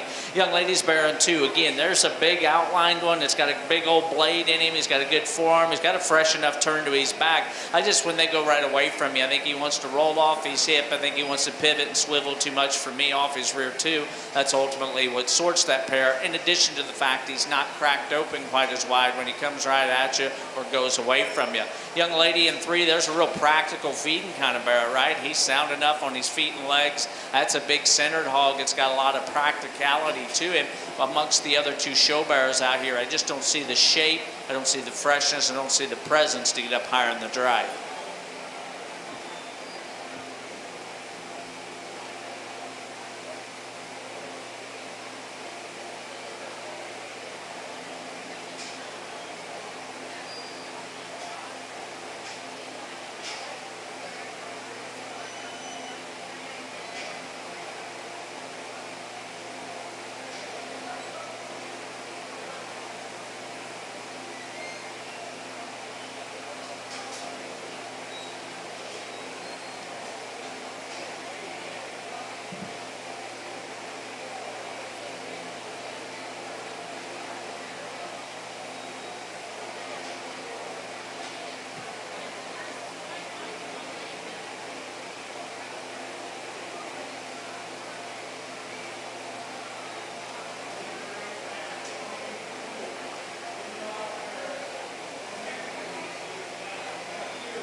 Real nice way to begin your Red Barrow show, and I think we got a show barrow that's got the look, the presence, the freshness, the shape, the structural integrity that we've been preaching all day, whether it be gilts or barrows, and the combination of that, the young man's class winner, I think that's a place you land very easily, very comfortably in the drive. I think the front 2/3 of the barrow in twos is certainly a high quality kind of hog. I just maybe don't see him balancing up quite as well from the profile. He wants to run downhill. He's a nickel tighter in his spine and rolls off his rump, and consequently can't maybe reach and drive off those rear two is what we would deem ideal, and certainly as comparison to a really high quality class winner. But again, there's a big back, big chested one that's got a great big fresh turn to his rib cage. He's square and powerful coming and going. We just like to make him hinge a little better. Young ladies, Barrow's got one that's very comparable, right? In fact, here's one that's more extended. There's probably just more pounds of raw product, massive chest floor, big old blade and forearm in him. He too, when you get right behind him, he's just too wide for me. He's not coordinated enough going away. But from a sheer carcass standpoint, there's a big stout one that's going to break open with a big old eye in him. He's going to be a high quality kind of project. Guys and gals coming out here, the next two gentlemen with their red pigs here. Again, barrows that got some practicality in terms of structural soundness, barrows that balance up okay from the side. Maybe they just don't necessarily have the extra horsepower, muscularity, and just overall product merit, which you got in the hogs right above them.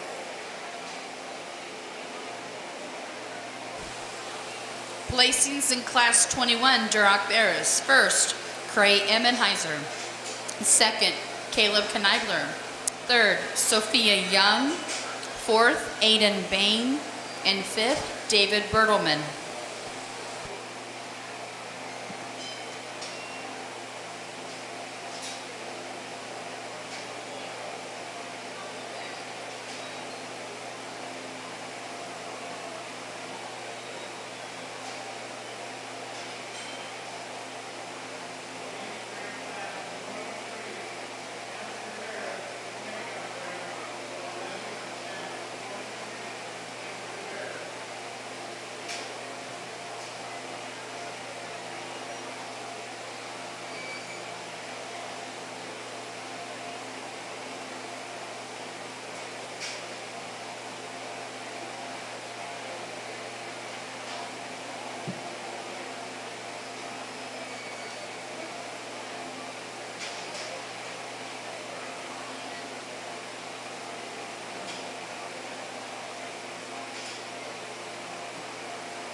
Let's congratulate the class of Duroc Barra exhibitors here. A really nice set of red ones, and I'll tell you about your top pair. Little differences, small differences in my mind. I think the young lady just happens to be closer.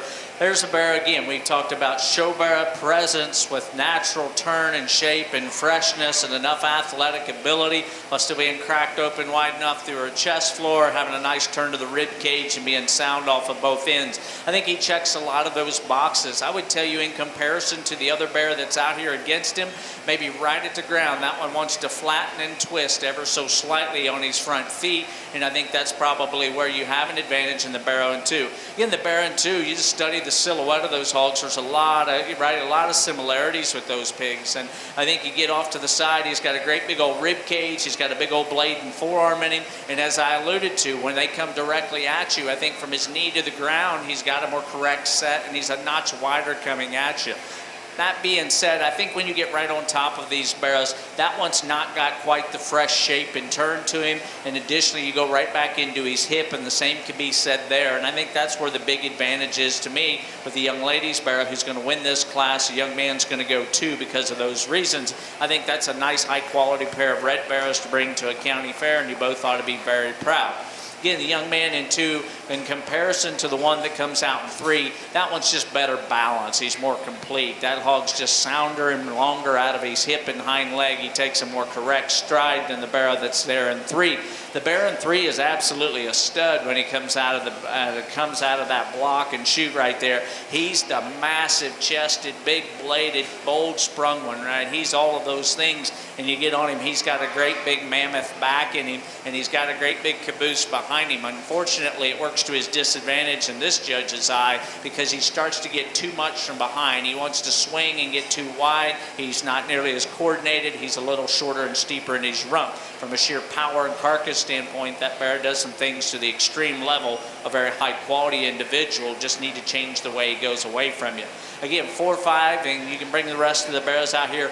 Here's a barrow at initial glance. The parts and pieces are really there. I like his hip, I like his bone work, I like the height of shoulder and the presence he offers. When you get on top of him, there's no doubt in the top 4, he's 4th in terms of natural shape and spread. He's the flattest about his upper rib cage, and consequently, when he comes at you, he's the same. Changing there, he gets up higher. I asked a young man here in 5, I said, hey, I hate to do this to you, but it looks like your barrow got banged up a little bit. And he said, yeah, he got hit a little bit in the chutes or something. High quality barrow, it's got muscle and presence. He's just not sound enough today. And unfortunately, I think that's probably more of an injury situation than structure. Good class of red barrows.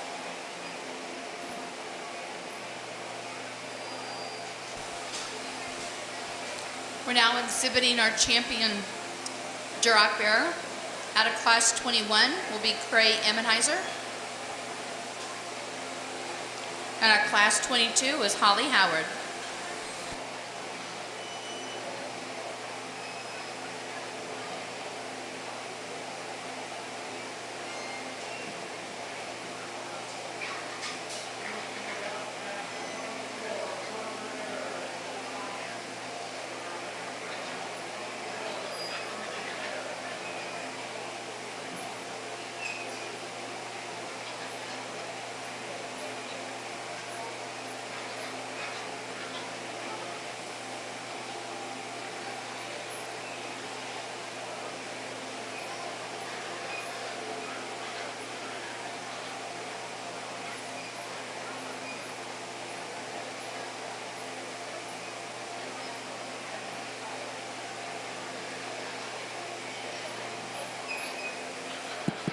Congratulations to you, Duroc exhibitors, and got a real high quality pair of red ones out here in my mind, and I think there's a little bit of give and take, but at the same time I think they come out of a similar mold in terms of presence and freshness and squareness and all the things that we're looking for in a big time show barrow. And then within that, obviously there's some maturity and size differences. One of them's just more powerful and got more turn and mass to him.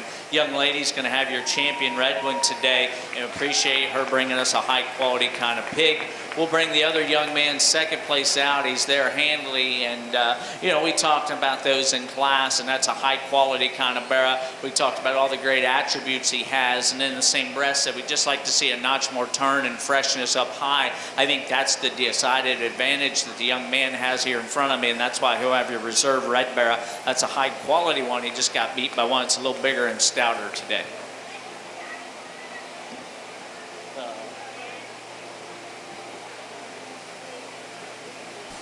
Congratulations to Holly Howard for exhibiting the champion Duroc Bear. Reserve goes out to Cray Emmenheiser.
Class of Hampshire barrows, and a real logical place for me to land, and the young lady out here in the center of the ring. Again, there's a barrow that's got presence with the extra power, shape, and freshness that we're looking for in a market project. I think that hog's really good in his chest floor. He's got a really big back in him. Good fresh shape out through his rump. He's not too overdone. He's square enough going away from me. I think he just wins the class pretty logically. He's your breed representative. After that, you can have some discussions and pick and choose based on where your priorities land.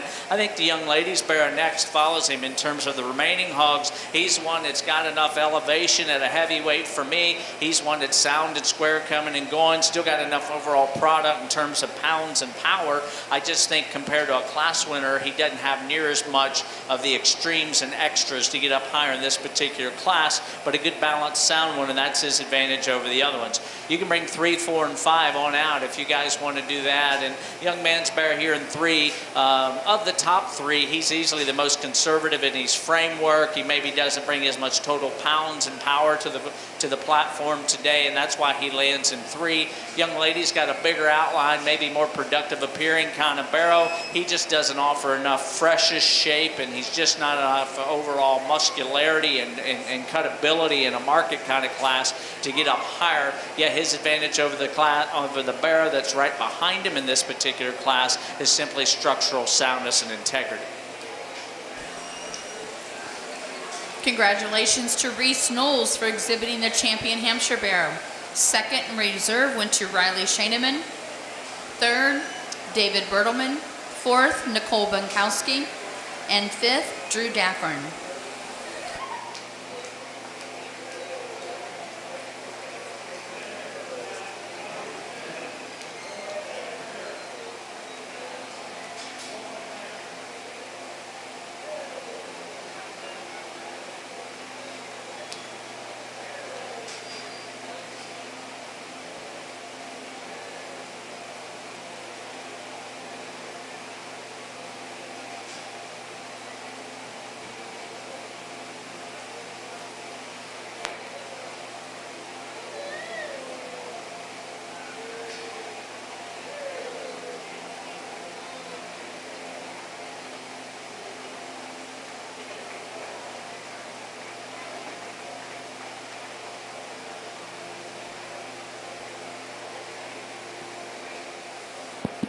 A trio of Hereford barrows that come out here, and again, I think fall together pretty logically. Echo chamber, right? We talk about barrows with presence, structural integrity, and having a little bit of extra shape and freshness up high. Good in their chest floor, good in their knee. Those are all the things we're looking for today. I think that best describes the young ladies barrow coming out and being your class winner. Young ladies barrow in 2, I'll concede the fact he's got a bigger back and a bigger hip in him, okay? That is true. Unfortunately for him, he's also wants to run downhill, and simply put, he's not as sound when he goes away from me. He's not as coordinated and comfortable on the surface, and that ultimately works to his demise and lands him in 2. But he is a bigger, stouter version of the one we got in 3, and that extra horsepower lands him at the reserve champion spot today. High quality Hereford to go 2 in this particular drive. Young ladies barrow in 3 out here, a sound structured, good balanced one from the side. He just needs more spread and needs to be cracked open in terms of his skeletal width coming right at you, and particularly when you get on top of him and behind to get higher and compete with the pair above him.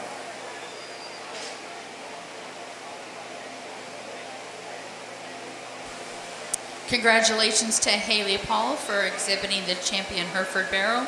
Second in reserve was Megan Mosier, and third was Eleanor Fink.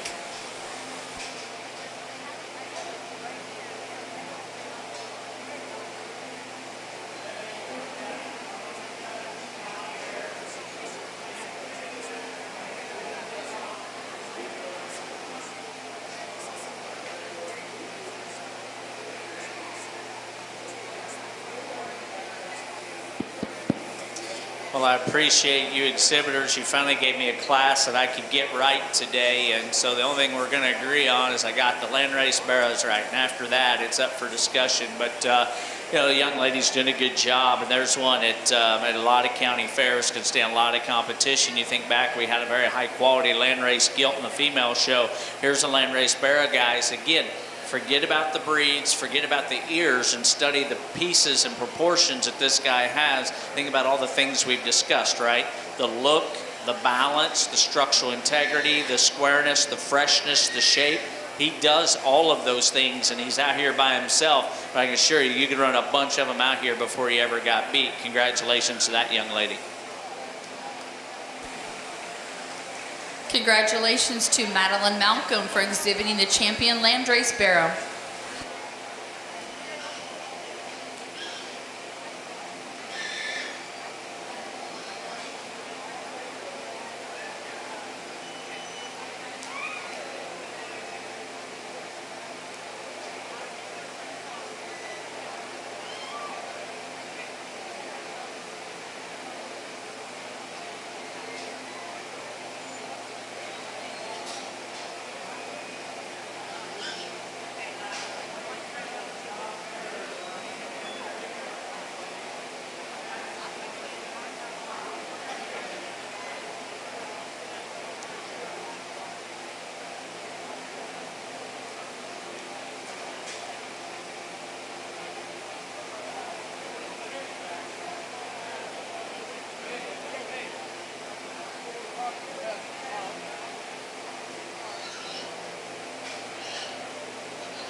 Really good place to fall in your pole and barrow show. Again, just what we, echo chamber, right? Repetitive on the mic. And I'm not going to apologize for that because you're bringing me quality stock. We talk about the hogs with presence. We talk about hogs with freshness and shape up high. And that's a term we don't use in the show pig business near enough anymore.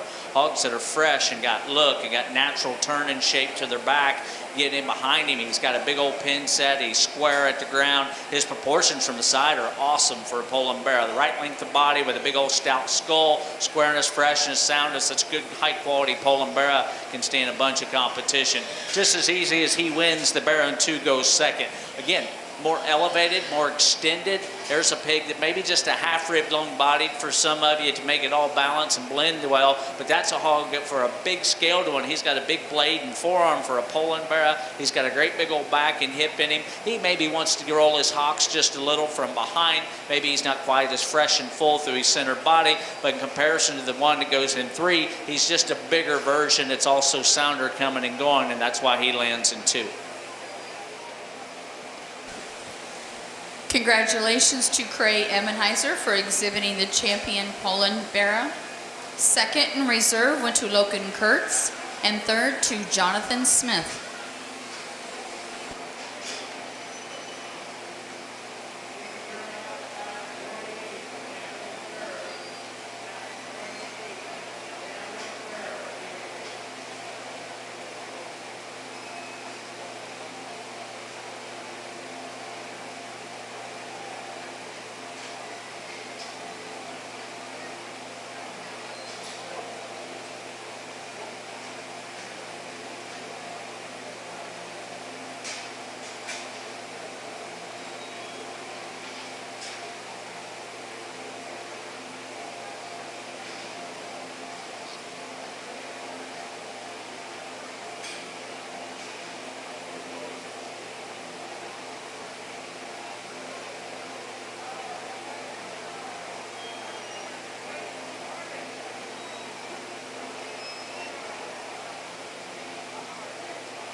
Young man brought us a good group of barrows and gilts today, and he wins the spotted class here pretty easy, in my opinion. Again, look and presence, real fresh, got a great big turn to a great big back, and he's square enough and stout enough from behind to suit me very, very well. Good fresh feel with not being overly done and having too much middle to him. When that barrow cooperates, I think you see him come together very, very well. Very logical place. 2 and 3 are barrows that need to be sounder, and then within that, I still think this barrow's sounder yet. And then with that, he's got a great big top. He's got a great big turn to his rib cage. He's got a big, robust chest floor when he comes right out of the chute at you. Here's the view where you want to fix him. He just gets too wide and turn with that. His hocks want to flare outside of his skeleton. He just doesn't handle his rear too wide as well on the move. Same can be said with the young man's barrow in 3. Here's a bigger outline, great big bladed, big forearm, big monster chested, big backed one. He's all those things. He just needs to be sounder from a standpoint of getting right in behind him and watching how he handles his hip and hind leg. Nonetheless, the added performance and just power gets him into 3rd over the next 2. I think over the next 2, these are barrows that are flatter and lack the overall shape and muscularity of the others. And then within that, I think you've got one that's just sounder and got more product overall.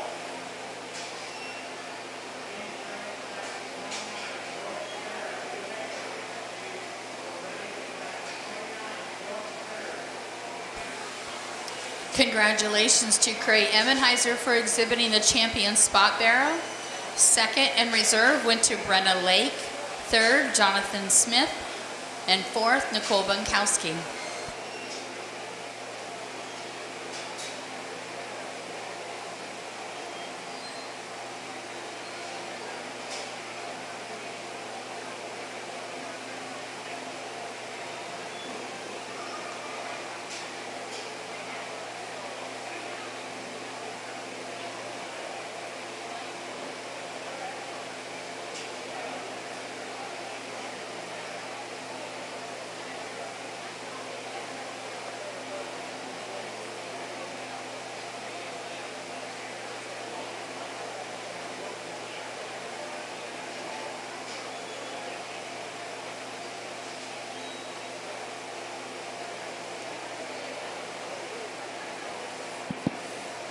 just 3 entries in your Tamworth show, and I think they fall together pretty logically. Easy class winner for me.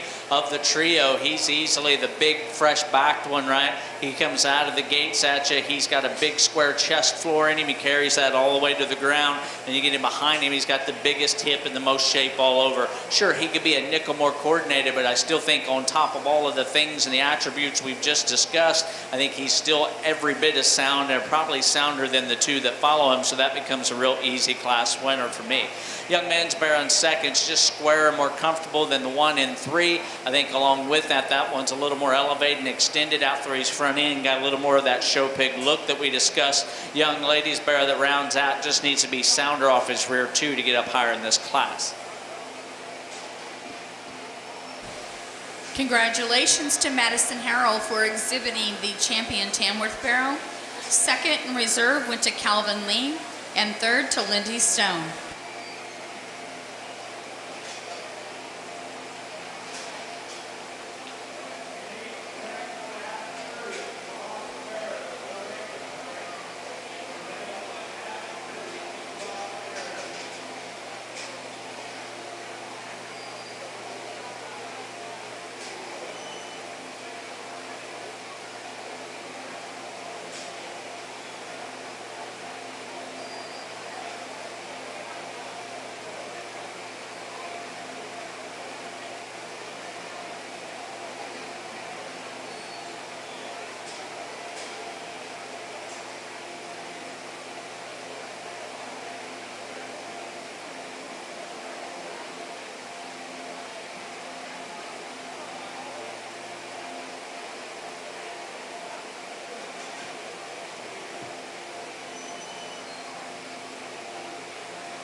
It's really a good trio that we've got remaining out here, a high quality, and you can make some arguments depending on where you go, but I think at the end of the day, if you just think about, again, what we've been preaching all day long, we talk about fresh ones that got good shape up high, they've got presence, they're square, they're stout, and they're sound enough. You know, I think you kind of get down to it, and I think you find the one you want to use, and in my opinion, it's going to be the young man in the glasses over there that's got your class winner. And again, I think it comes down, the one that's going to go second is the young man right in front of me. And again, that's a high quality kind of barrow. And for a while I considered using this barrow to win the class. Here are the differences to me. When you get right on top of them, the young man who wins the class, your barrow's just got more shape and turn. He's just gets fresher in his appearance right there. I think there's more genuine hog there. Now I will tell you that the young man's barrow in 2, even though he's a little flatter up high and a little flatter from behind, I think he's got a bigger blade. I think he's for sure got a bigger forearm and a notch of advantage right there at the surface with the size of his paw. I love that one's turn to his rib cage and freshness there. I just like to see a shot more turn up high to get it past the one that we've got right above him. Young lady's barrow in 3 becomes the problem child, right? Because where he's the best, he wins by a long shot. That one's wicked good out through his front end. He's got that show barrow presence that we've talked about all day. He's a knucklehead out here, which she's incredible at showing these pigs, and she's done a great job today. I just thought from a market standpoint, being at a county fair today, of the top trio, he's the driest right across his forerib. I thought when you got up high, he offered the least amount of mass. I think he's wicked cool from the side. He's ultra athletic when he cooperates. Just to get him up there, he's got to have more mass and maturity to get it around the top 2 in this particular class. Young lady's barrow comes in 4. Here's one that's probably the plainest in terms of his profile. When you study him in comparison to the top 3 that we've had ahead of him, I just think that one you want to make him a little more elevated in his front end. You want to give him more shape and turn and power right across his spine, and then when he comes at you, he's the narrowest of the 4 in this particular drive. Young lady's barrow comes out here again, ultra cool in terms of elevation and extension. I love that presence and look that he provides when he goes across the surface. He's just too dry and flat in his forearm to make him balance up a little better. You'd maybe shorten his length of body just a tad, and I think that would go with all the other pieces in the puzzle, make him blend better and get up higher in the class. Next 2 come on out here for sure. Again, barrows have got some presence and look. The young man's barrow here, I just like to take that one in terms of the way he's assembled in his shoulder. I'd want to set him back and make him more comfortable off of both ends. Want to just crack him open, give him more turn and natural fluff right there through the center of his body. Young man's barrow goes out here, a sound, good, productive kind of barrow. He just needs more horsepower and muscularity to get up higher.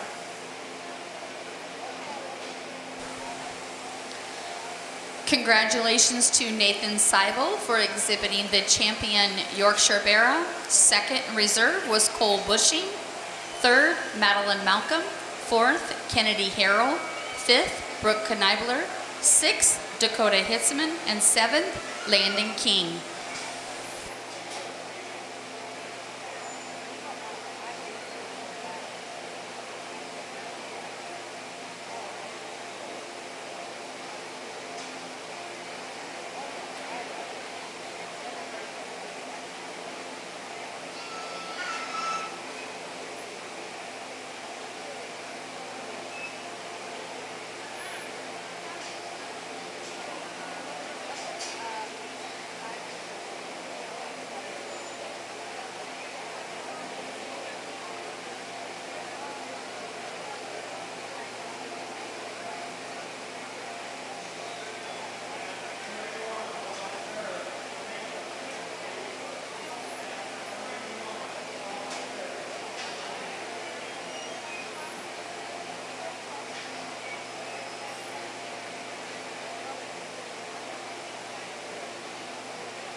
solid class of crossbreds, and I think he landed on a pair of them out here that I'm very comfortable with that fit all the boxes that we've talked about before.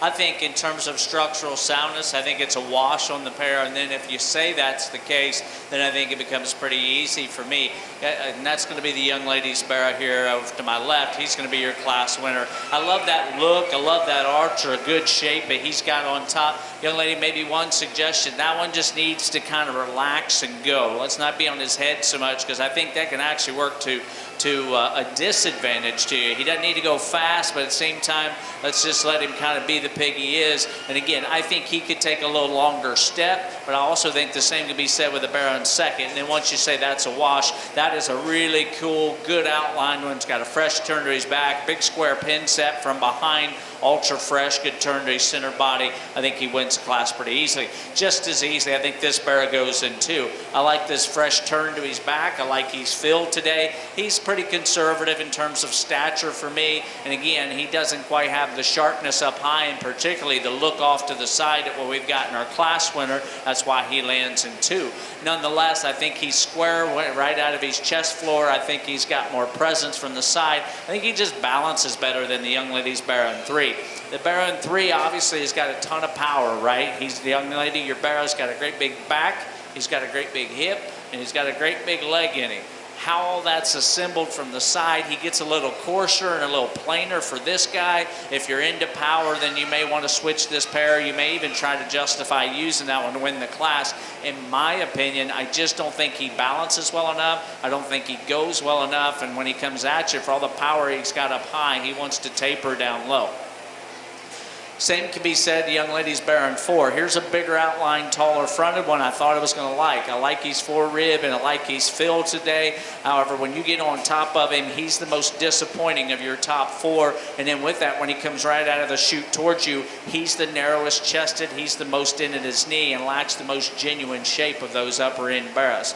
Bring out 5, 6, and 7. Love the presence and elegance of the solid black Barra the young man's driving. He's done a nice job today. I like that look. I like that fresh shape and turn he's got up high. He's just not stout enough for me. He's a distant 4th at least in terms of power. He's just flatter in his chest, his blade, his back, and hip when you compare him to his contemporaries. Young lady's belted hog comes out here. He's got a big center rib in him. He's got a big back and hip in him. Needs to be a little sounder, yet I think he's still sounder and better balance, and is better balanced than the hog that falls right in behind him in the blue one.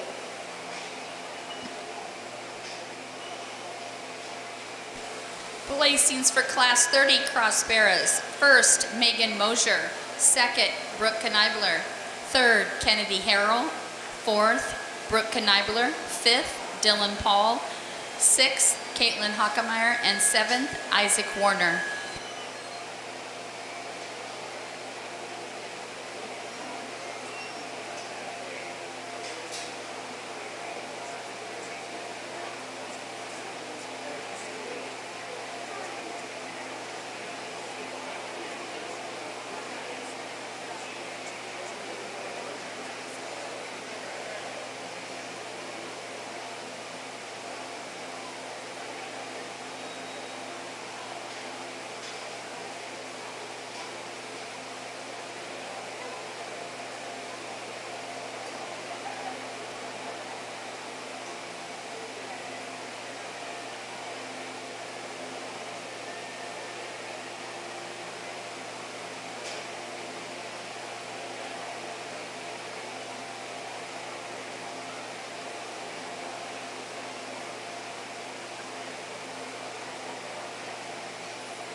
class of crossbred barrows, and I think once they get out here and get gathered, and he wants to cooperate and be a teammate, I think your class decision becomes very easy. Now he's not maybe gonna get the participation award today, but your class winning barrows, he's fresh, right? That's the way you describe him. Again, it's a word I don't think we use in this business near enough. It's become the who can make them the oldest and the stoutest competition, and the next guy that judges your show may be into those kind of things, but this is the kind I prefer. That one's got a great fresh back to him. He's got a real good hip. He's clearly athletic, right? He's covering a lot of ground in a hurry out here. I love the turn he's got to his center body. They don't have him overly full. That's as much as I need in one right there, guys. I don't want any more than that. I can assure you, you start taking away the balance. I think he's square. I think he's attractive enough. I think he's ultra fresh. I think he wins the class. I think he balances better than what our barrow is in 2. And you can argue 2 and 3 just a little bit, but I don't think either one of those barrows balance what I would call determined to be ideal from the side. And then with that, this is the bigger outline, taller fronted, more extended barrow of that pair in 2 and 3, and then you get right on top of him. He's clearly got a bigger back and he's got a bigger hip. Young ladies barrow in 3, I do like the fact that he can get out here, he can cover the surface. I think he just becomes a little shorter coupled, and no doubt he wants to run downhill. He wants to be a little crestier at the top side of his neck and just gets a little too plain for me. In addition of the top trio, the young ladies barrow here in 3 is the most closed up in his chest cavity, wants to come together at his knee. Young ladies barrow in 4, that's one from the side I really, really like. I think he's got the fresh enough look out through his front end. I think he's got that fresh and ideal kind of feel right there through his middle. You get on top of him, he's got good shape where he gets beats right behind him. He's a little cowboy-legged for me, wants to roll and push those hocks as he goes, and consequently just doesn't cut for the surface off his rear 2 is what I would determine to be ideal. Next pair of blue ones come out here. I think the young man's barrow's just got a little more fresher look from the side. I think he's a little more heads-up attitude from a show barrow standpoint. I also think he handles his rear 2 better. I just think amongst the barrows and his contemporaries right ahead of him, he's just not got as much genuine shape, not as much genuine turn, right? And that starts right at his skull, right through his chest, right through the center of his body, and right out through his hip. You need to just turn that one all the way through to get him up higher in this particular class. The young ladies barrow that follows him right here, big backed one with an ultra big hip. He wants to get outside of his skeleton, wants to flex his hock in the wrong direction for me. I think he's just assembled by a committee. There's a front and a middle and a back, and they just don't fit quite as well as the ones right ahead of him. You can go ahead and let the remainder out. Here's the predominantly or solid black barrow. Good presence from the side. He's just a little too skinny through his chest floor, right up on top of his back. He's the least defined and the least fresh in terms of shape right through there. Needs more out through his hip to get up higher. Same can be said the one that comes right in behind him, and the young ladies barrow that rounds out the class, just a little too plain and not quite coordinated on the surface well enough to suit me today, but a real nice class of crossbreds.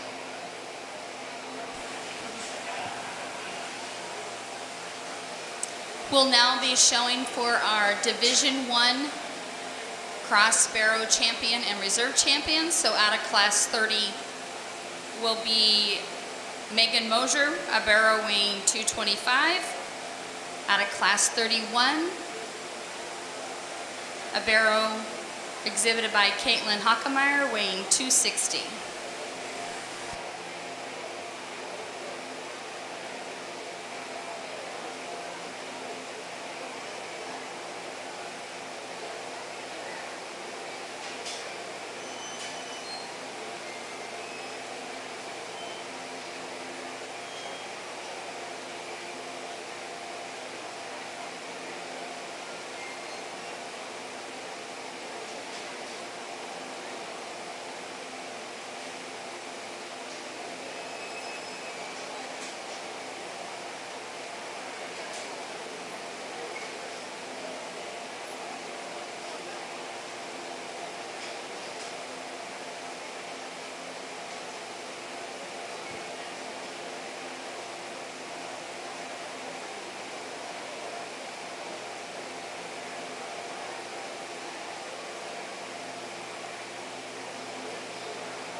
That's a good pair of crossbreds for your division, guys and gals. And there's a little bit of difference in them, but there's some similarities that I can dig on pretty good here. I mean, I like these. For me, it's a barrow show, and I will forever talk freshness. I want look and presence in the barrows, and I think both of these barrows do that to a very high degree, and I like them, and they're good, okay? But between the pair, I think they both do those things, and then I think one of them that can get out here when he cooperates and just covers the surface better, he's just got more mass, turn, and spread from front to rear. Your champion division barrow is going to be the young lady in the yellow shirt right here in front of me. Congratulations to her.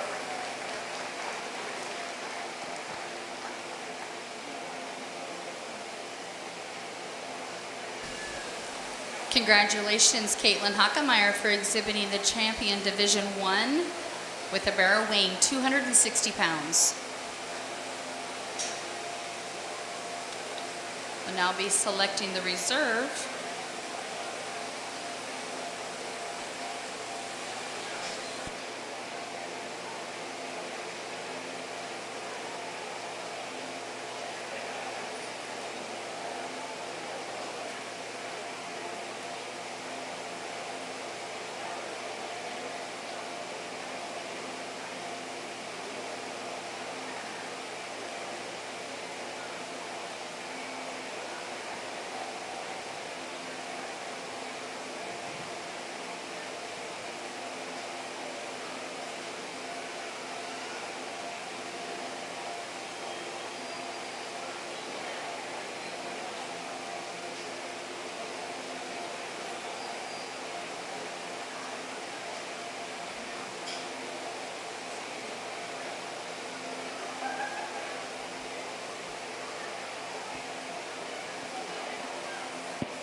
The young man's barrow comes back. I was second in that class. We just discussed them, and I don't need to do so again to be repetitive and redundant here. I think for me it's pretty logical to go with the young lady's barrow to be reserve in the division. That one's just got a wicked cool look from the side. He's fresh, he's shapely, he's square, does a lot of things very, very well. It took a high quality one to beat him in division. Congratulations to Megan Mosier. She exhibited the Reserve Champion Division 1 barrow with her barrow weighing 225.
Again, I think your combination hog is the one out here the young lady's driving. A barrow that's got freshness, he's got squareness, structural integrity, still got enough look and presence. I would call him fine there. And then, like I said, when you get on top of him, he's got a big square back, he's got good shape out through his rump, he's got the right kind of feel and turn to his forerib, and from a freshness standpoint, I think that wins the class pretty logically. I think 2 and 3 are where the decision was to be made, and I think, again, when you get right on top of him, that's where the young man's barrow in 2 wins. He's just got a bigger back with more spread and more shape and turn. He's got a bigger hip. It's got more shape out through his rump right there. He's also bigger and bolder in his chest floor. I admit, as big as he is up high, he needs a bigger forearm and needs to have a better set to his pastern, but nonetheless, I think when you compare him to the barrow that's coming out in third, the young man's blue barrow, I just think he's fresher up high. I just think he's got more to him, and I think that's what sorts the pair. I like the way, young man, you do a great job of presenting your hogs today, and I like that I like that profile that your barrow gives me. I just want to give him more freshness up high. I want to give him more turn and shape, as we've talked about through the class, and he too could probably use a little bigger foot based on the size and where he's at in a maturity standpoint. Young ladies, barrow, the front 2/3 of this one gets him probably second in the class. Where he gets in trouble is when he goes away from you. He just wants to get too wide, and he's a little less coordinated in the way he hinges and goes away from you, and that's where I'd fix him. But a big, stout, powerful kind of hog, got a great big old back and hip in him. He just needs to be sounder. Young ladies, barrow, you can bring out the next 2 or 3 barrows if you want. There's some pair of barrows here that got some productivity to them. They're flexible and they're kind. They're barrows that got some rib and a kind of the right kind of feel. They just lack the overall shape, expression, and presence that we've got in those right above. And the young man's barrow that rounds out the class, again, a real sound, productive kind of hog. He just needs more muscularity and horsepower to get up higher in the class.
I think when he gets out here and cooperates, I think your, we'll call him Calico Bear, that young lady in the yellow shirt's driving, is your class winner. I think he's got that look and presence we've talked about. I think he's elite from that standpoint. I think he's really good from the profile, with a real natural turn to his center cavity, very fresh appearing hog. It's got a great big back in him. His hog concerns me. It's on the edge. In fact, it's probably just a little past, but so are 2 or 3 others in the class. And so if you say that, then I think afterwards it's a wash, and he wins the class and all the other attributes that he brings to the table. I think the young ladies barrel's got some parts and pieces in 2 that you really, really like. I think where he maybe doesn't come together quite as well, when you get away from him, he gets a little drier right in his forerib. He's just not quite as fresh in his appearance to me, and he's almost assembled by a committee. You got a front and a rear and a middle, and sometimes they don't always flow and hinge quite as well, and he too maybe wants to waddle and pivot just a little more than what we would deem ideal from behind, but I still think that's a high quality kind of barrow that brings some real unique pieces to the table. The next barrow in 3, and I know the young man's disappointed, this one's ever so close to being an absolute handful. He's such a machine when he comes out of the gates. He's so stout and robust and big and square in his chest, and just the most mammoth back and chest floor and rib cage you'd ever wanted. He's just got to be better off his rear too. If he is, he wins the class in a smoke. He's not, so he goes 3rd. If you call him sound enough, you're welcome to make that argument and try to bring him up higher. He's just got to be more comfortable for the guy with the microphone today. Young ladies barrow here, the predominantly black or white socked one, you might call him. A real good presence from the side. He's got a good turn and frill to his rib cage. Of the top 4, he's easily the plainest, most nondescript across his spine and out through his hip. He too maybe is a little narrower chested when he comes out of the gate. 4, 5, and 6, you can let those come on out here. Young ladies barrow, there's a tall fronted, real productive kind of barrow that just needs to hinge a little better, needs a little more presence for this judge, but in comparison to the one behind him, those are his advantages. Young man's barrow is sure stout and robust. He's just a little shorter in his stature, a little quicker in his kind for this cowboy, and the one that rounds out the class is a nice productive kind of barrow. He's sound on his feet and legs. He just needs more muscularity and shape to get any higher.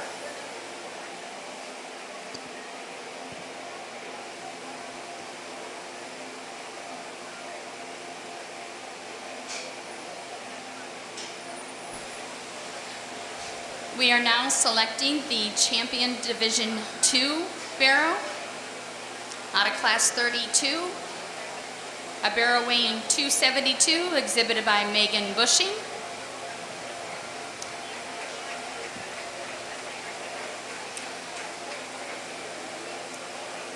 Out of Class 33, a barrow weighing 280, exhibited by Caitlin Hockemeyer.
Good pair of barrows to represent your middleweights, and again, there's some parts and pieces to each I think are extremely good, and I think it's just where you're going to fall with your priorities and what you want to do, and I'll just narrow it down for you real quick and fast. It's a close decision, and only because of one reason. If you've got the mic and you think the rear leg's good enough and you think the front foot's good enough on the Calico hog, he wins kind of easily, if that's what you think.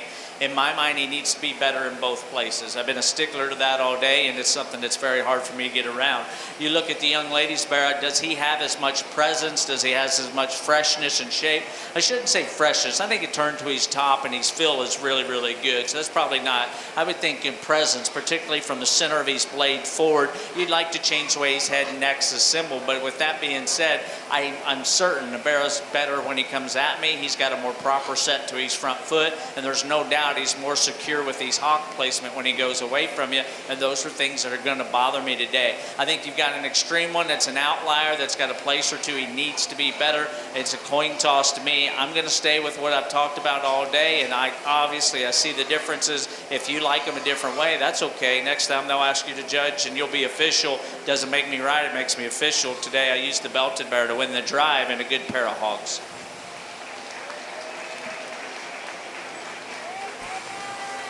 Congratulations to Megan Bushing for exhibiting the Champion Division II barrow. That barrow is weighing 272.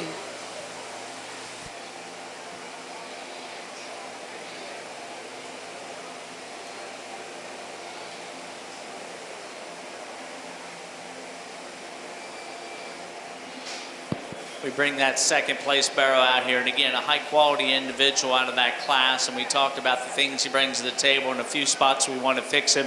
Again, I had to get real hard on one that's really, really close to being really, really, really good. Even though his hock needs to be tweaked a little and his front feet need to be a little better, I think after that he easily is the second best barrow. The young lady here in front of me is going to have your reserve middle.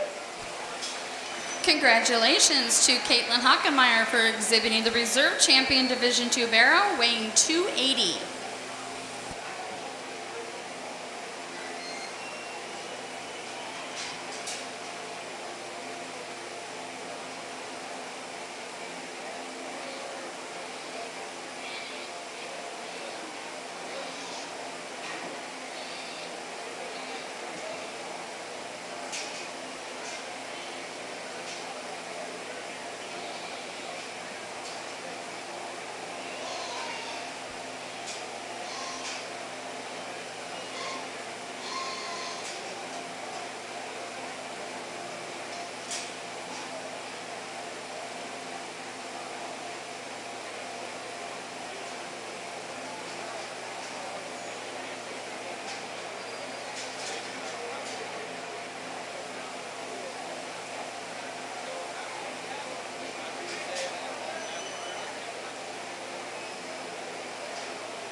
just one class of heavyweights, and so you'll have your automatic division and reserve champion in this drive here. And we're going to lead with the blue-eyed bear the young lady's got in front of me. I think of that pair, there's just more genuine mass and power, particularly when you get right up on top of them. There's more spread and just genuine horsepower, right? You get in, you study him from the side, and he's a bigger bladed one with a bigger forearm and foot as he hits the surface. I think he's got more spread in his upper rib cage and skeleton with a fresher fill.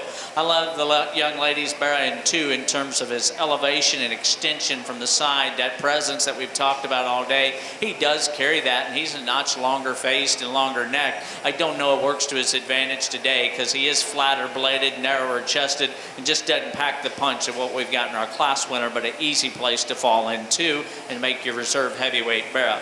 Barrow comes out in 3 of the remaining pair. He's the show barrow for sure. I just think of this top trio, I'm almost certain of it. In fact, he's the narrowest chested. He's got the least amount of turn to his back. He just doesn't pack enough punch to get around the pair ahead of him. And the same can be said with the young man's barrow in 4. He needs more power. He's certainly a productive appearing kind of barrow that's got enough structural integrity to be a show barrow, though. He's just got to have a little different look for the guy judging today.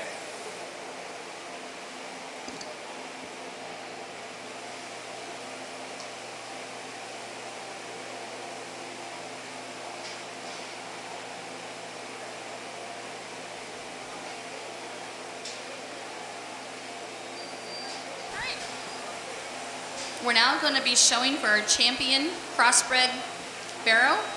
We have 3 different divisions. Out of our first division, representing Division 1 is Caitlin Hockemeyer with a barrow weighing 260 pounds.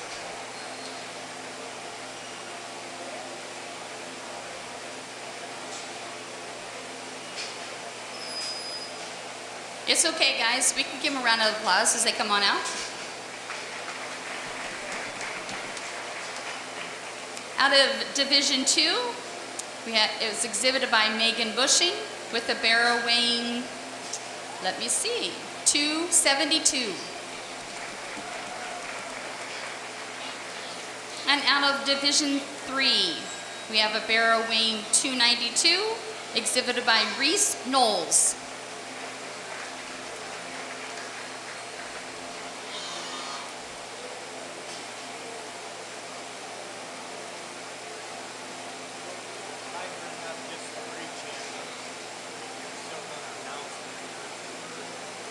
As I bring them out.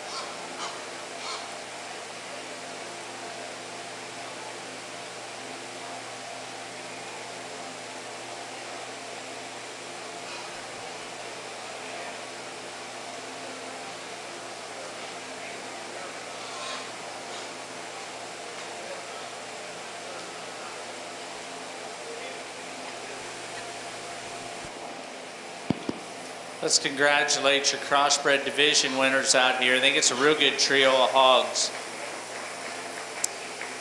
Good job by you exhibitors bringing them to me today, and again, real happy with the trio we got to represent your crossbreds, and was just kind of waiting to get them back out here to confirm what I already thought. Again, I like all 3 of them. I think they bring some really unique pieces to the table. I found my favorite early today. He's a knothead, and I don't like that, but at the same time, we use the one I like, and my favorite's the young lady in the yellow shirt. She's going to have your champion out of that first division.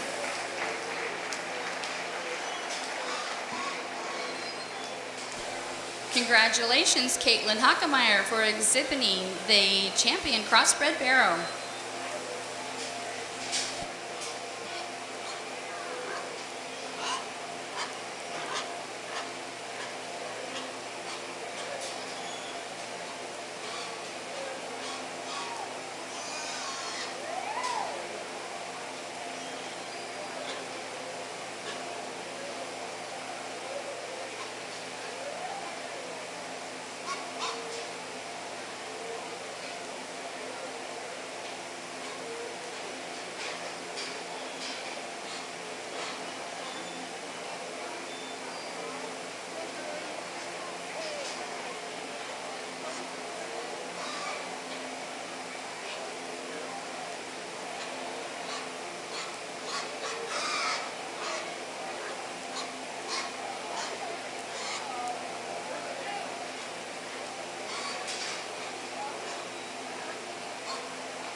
I think your reserve honors in this drive get a little closer and just talk about them real briefly, and we'll keep moving. Just size-wise, your second place, your reserve lightweight comes in. We talked about that one in terms of wicked look and presence and all that, and I love that. Okay, I mean, I like that one. It gets me pretty cranked up on a barrel. I think he's a little immature looking today. I think his best day might still be ahead of him. He may want to tighten and push that right rear leg out of the side of himself just a little bit. I think his attitude's part of that. I would tell the young lady I'd get him home and get him on a crash course and get some endurance built in that one. I think his better day might be ahead, but man, where he's good, he excels maybe the entire show. I like some parts and pieces. Your middleweight bear, again, we talked about one. Fundamentally, he's just checking a lot of boxes, right? He's sound. He's got a big rib cage. He covers the surface. We alluded to it in division, right? He's probably not the sleekest headed one. He gets a little plain for this guy in some areas, but I think he's just fundamentally a real nice, complete kind of hog that doesn't blow you away, but doesn't have a lot of enemies either. In a county fair setting, that usually gets you a long ways, and she's come a long ways. Then our heavyweight bear that we just had the one class of those. You know, out here, I think he's the big, stout, rugged one. I think there's enough presence to him. I would tell you when he comes right at you, I'd like to open him just a notch right there at his knee and give him just a notch more spread. I think he's good enough in his chest floor. I think you just want to change his knee, and certainly that alludes to the fact that he's not quite good enough on his front feet as well. I think once you get done talking about those pigs, I think you kind of line it all up and you talk about, okay, which one am I going to be the most comfortable with when we come down to it? To me, I think it's the young lady's heavyweight. I think we'll go ahead and make her your reserve cross. Congratulations to Reese Knowles for exhibiting the reserve champion cross barrel. We're going to take a few moments and get our champion breeds up here, and then we'll do our grand champion barrel drive.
Somebody please give me a sign. Are we here? Okay. Thanks. Okay, guys. Let's get this started. Let's pick our grand champion barrow for the 2021 4-H Fair. Representing our champion Berkshire, Lydia Dyer. The reserve champion was exhibited by Wyatt Fink. And come on, guys, let's clap for each individual one as they come out. They deserve that applause. Your champion Chester White was exhibited by Holly Howard. And the reserve champion was exhibited by Megan Mosier.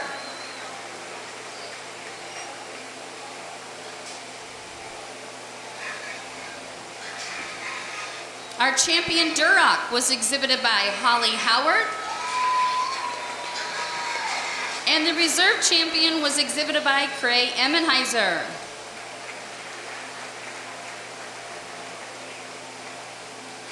Our champion Hampshire was exhibited by Reese Knowles. And the reserve was exhibited by Riley Scheineman.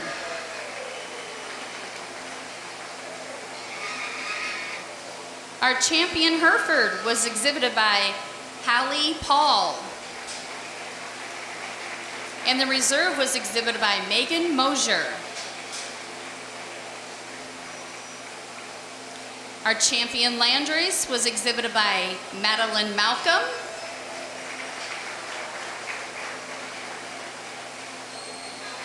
Our champion Poland was exhibited by Cray Emmenheiser. And the reserve by Logan Kurtz.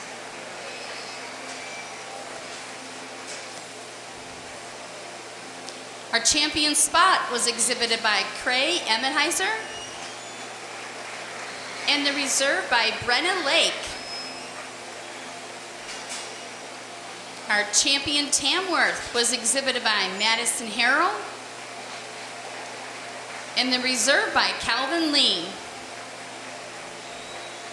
And our champion Yorkshire was exhibited by Nathan Seibel. And the reserve by Cole Bushing. And rounding out our breed champion barrows, our champion crossbred barrow was exhibited by Caitlin Hockemeyer. And the reserve by Reese Knowles. Okay, come on, Allen County. Let's give all of these exhibitors the biggest, best round of applause we can.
Well, again, it's been a privilege to sort through the hogs and work with your young people today, and blessed with a beautiful morning and just an awesome day in late July to be in Indiana and have a hog show, and appreciate the invitation from the committee. And I won't get on a big soapbox here. You've got a great group of kids that don't need a lot of lecturing. I think about it, and I guess what I would tell you young folks, whether you're inside here showing or you're mad at the judge because he's not very smart and you're not out here in the champion drive, and I can handle all those things, is, I heard a saying in a podcast one time. I listened to some business podcast, and Tony Robbins said a mentor of him told him once, he says, you become the average of the 7 people you spend the most time with in your life. And that really impacted me, and I think as you go through life, I think if you take a concept like that, and it doesn't have to be on the forefront of your brain every day in what you're doing, but I would encourage you once a month or every 6 months, whether you're young people or adults, and I want you to really define who you want to be in life, okay? And I think once you come up with that definition, and it's going to change when you're young, okay? But once you really decide who you want to be and what you want to do in life, take ownership of that, okay? And if that's different than what your social media posts look like that are coming in your feed, what your friends are posting, what they're taking pictures of, if you're uniquely different, do not let life and tradition define how you get through your life, because you'll get one opportunity to do this. And so if your path from A to B doesn't look like anyone else in America, anyone else in the world, you own that, okay? You are very unique to yourself. You're the only one of you we have in the world. You don't ever apologize for that, okay? So take ownership when you become comfortable where you're at, where you want to be passionate, right? Where you want to put your efforts in life. I would tell you to pursue what makes you happy. I think as a society, we've not done a very good job in the last decade or 2 decades, in my opinion, of asking these kids. We do a great job of asking them, well, what do you want to do? And you guys can ease up on your pigs just a notch. We're good on that standpoint. But we ask these kids, well, okay, right, these graduates up here, what do you want to do? What's your major going to be, right? First thing is, where are you going to live? What are you going to do in college? Well, then what are you going to do out of college, right? Are you going to be a firefighter? Are you going to be an astronaut? Are you going to be a dancer? Are you going to be a laborer? Doesn't make any difference. I think what we really need to do, and what you kids probably don't understand, is what's being done for you right now, is once you make those decisions, what kind of person are you going to be? And I think when we ask that question, I think our young people will thrive, okay? And so you people, that's why your parents and your leaders invest what they have today. They've already put you in a place to surround you with the 7 people that they want you to find, right? Here's your pool. Here are the people you're going to be friends with for decades, okay? These people will be in your weddings. They'll be there when you need them the most, whether it's good or bad times. They put you in that audience, and you're ultimately going to have to make decisions as you grow and become older. But keep in mind, whether you're showing these pigs, whether you're behind these gates spraying on them or bred them, what kind of person are you being in the process of being a firefighter or a nurse or a doctor or a lawyer or a vet, whatever it is? I think as America and as a society, we need to be asking that question first and then allow them to pick their path. And so I commend you folks for putting them in an environment where they can thrive and make those decisions and have the chance to succeed. I genuinely believe it's the greatest avenue we have in developing young people. That's not cliche. It's something that I'm passionate about. It's why I take one of the few Saturdays I get anymore and I come do these things. I'm appreciative. I'm a product of this system and I believe in it. I commend you folks as community leaders, as folks behind the scenes, you folks as breeders and parents for investing in their future the way you have. You guys can go ahead and fire up your pigs. This is the easy part for me. I think there's 4 or 5 candidates out here for your top 5, and then at the end of the day, if I tell myself on the ride back home today and as we go through and do chores this evening, which barrel are you going to be the most comfortable with in using? And I think that's your champion crossbred. A young lady in the yellow shirt will have your grand barrel today. Congratulations, Caitlin Hockemeyer, for exhibiting the grand champion bearer of the 2021 4-H fair with her crossbred. That brings in Reese Knowles to go for reserve.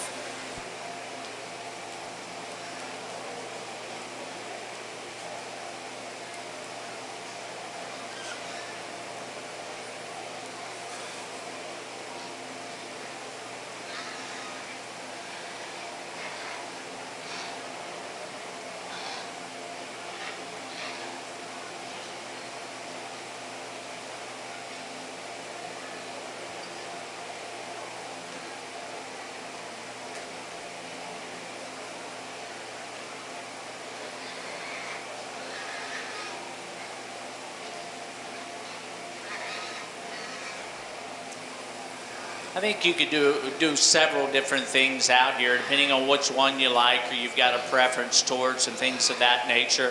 I think it comes close to a pair to me, and I think, again, it's kind of a coin toss of where you're at. I think even though he's maybe not quite as good at his knee and his front foot as what I would deem ideal, I would still use that crossbred for second today. We'll keep that pair together for your grand and reserve. Congratulations to the exhibitors behind the reserve champion crossbred. Congratulations, Reese Knowles, for exhibiting the Reserve Grand Champion Bearer at the 2021 4-H Bear Show. After that, good job, young lady. After that, I think the one I'm going to remember the most, and I think it's a high-quality hog, is this young man, Spotted Barrow, over here to my left. He'll be third overall today. Good job, bud. You brought a nice set to me.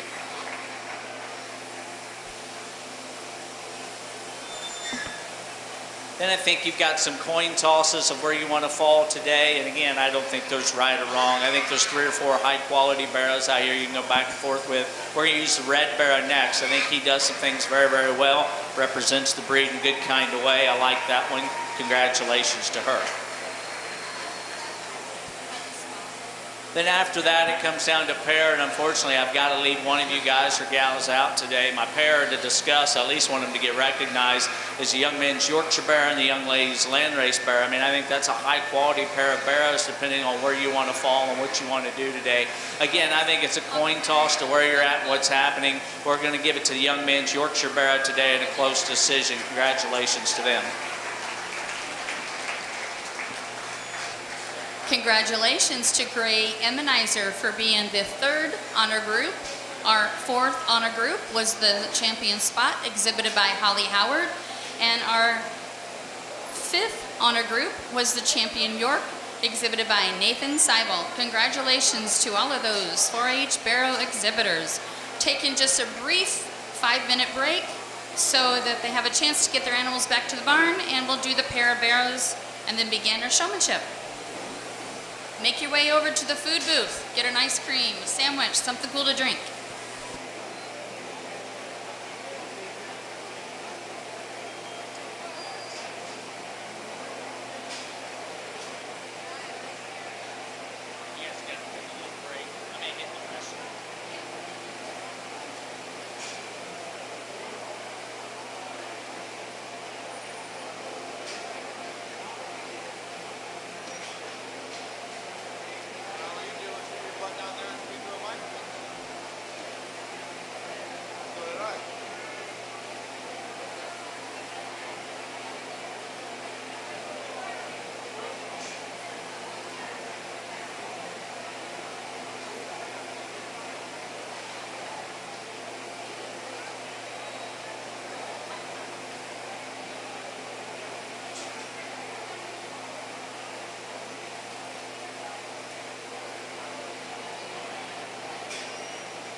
Congratulations, Madison Harrell, for exhibiting the champion pair of eras, and the reserve went to her sister, Kennedy Harrell.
So we've got 3 classes of senior showmen, and my job is to pull a couple out of each. Then we'll have the remainder of those come back collectively at the end for your champion drive, and I'll select the top 3 out of those. And so I'm going to pull 2 in no particular order. I'm all about showmanship. When we grew up as a kid, I didn't have the resources, I didn't have the coaches, I didn't have the help to be really good at what I wanted to be when I started. Now, I was dang sure driven enough that I wasn't going to finish how I started, and so I just surrounded myself with people. I'd sit up front, and I knew I wasn't good enough, and I knew I wanted to get better, and so I'd find the people that were good at their craft, and I'd study what they did, and I'd try to mimic it.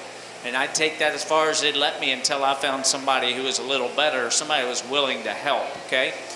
How I address showmanship, I don't know the right way. I will not criticize and critique your young people. I just don't like doing that. I'm all in favor of what we've got going on out here. My approach to it is this.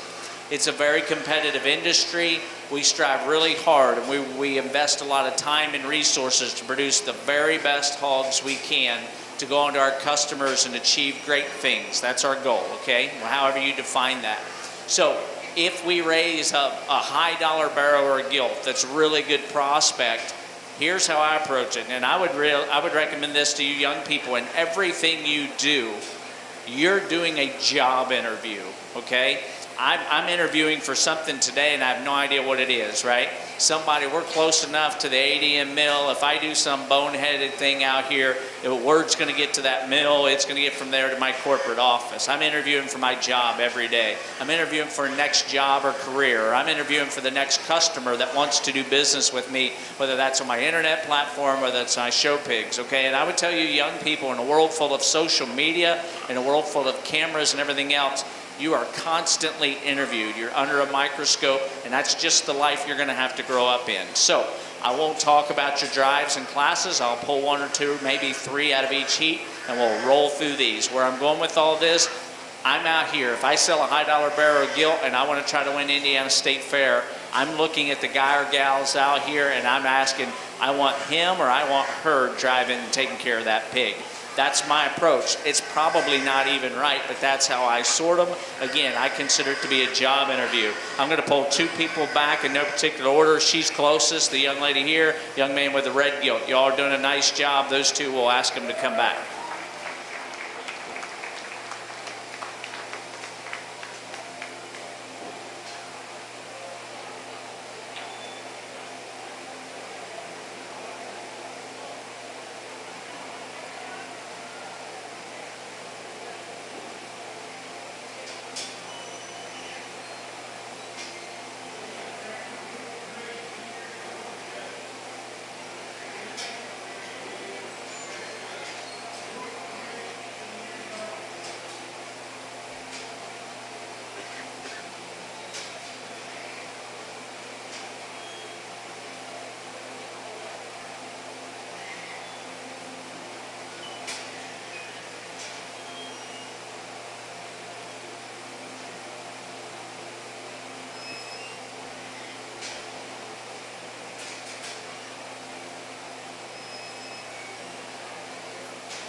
Real good class, and I would tell you guys just tips as we go along the way, and I won't talk a lot, but I can tell who came to win in the first 5 to 10 steps your hog takes, okay?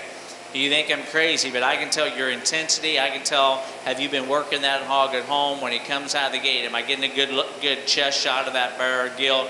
You know, where do you go once you get out in the middle? In fairness to the guys out here, they did ask me, and about 99% of America does it this way. I don't ever understand it. They said, you want us to have them open their gates? And I said, honestly, if you're willing, the answer is no.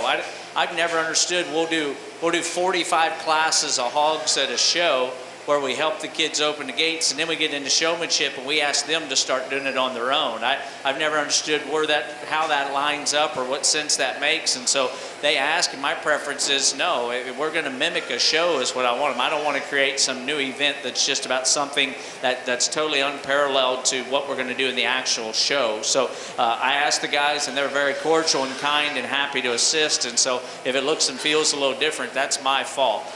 Again, I think there's 2 or 3 ladies out here that hit the chips and do so in an efficient manner. You're the closest, so I'll mention you first. I think the young lady back there, she's got that predominantly black crossbred bear right there. We'll ask you to come back as well. And then the young lady with that big blue gilt right there. We'll ask the 3 of you ladies to come back for the showmanship heat.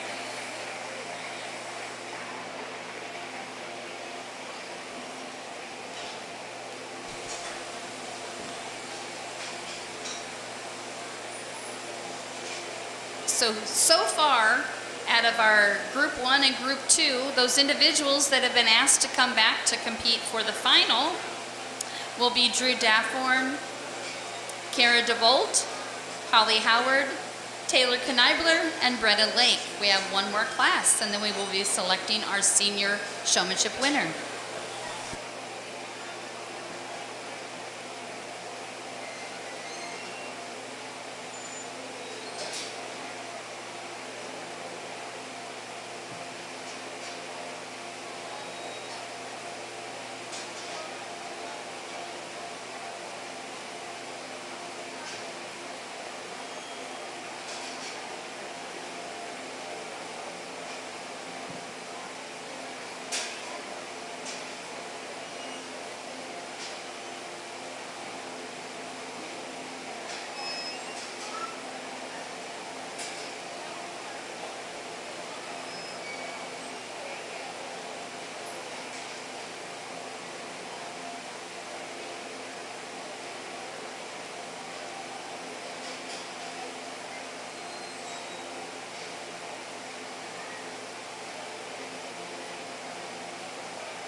Another nice class of senior showmen. We'll bring 2 back. Bring the young lady here with the down-eared gilt, the young man with a solid black pig over here.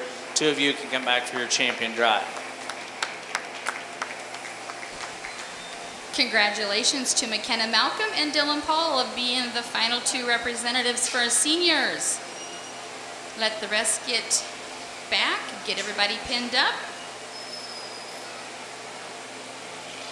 We will have 7 senior representatives competing for the champion senior showmanship.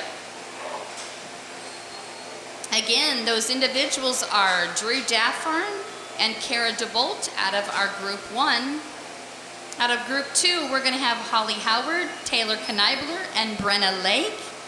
And then the final group is seniors McKenna Malcolm and Dylan Paul. Let's give all these seniors that were selected a big round of applause.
Well, if you would, let's put your hands together and keep in mind this may be the last time they ever show a pig in this arena for one reason or another. And, you know, thanks and congratulations to all these young people out here doing such a fantastic job. And, again, we won't ramble forever. Things I'm looking for, again, your initial impression. I remember the folks that gave me a good impression back in class, whether they're in class 1, 2, or 3. I remember some of these folks showing their pigs today, no matter where they placed in class. I just remember them doing a good job.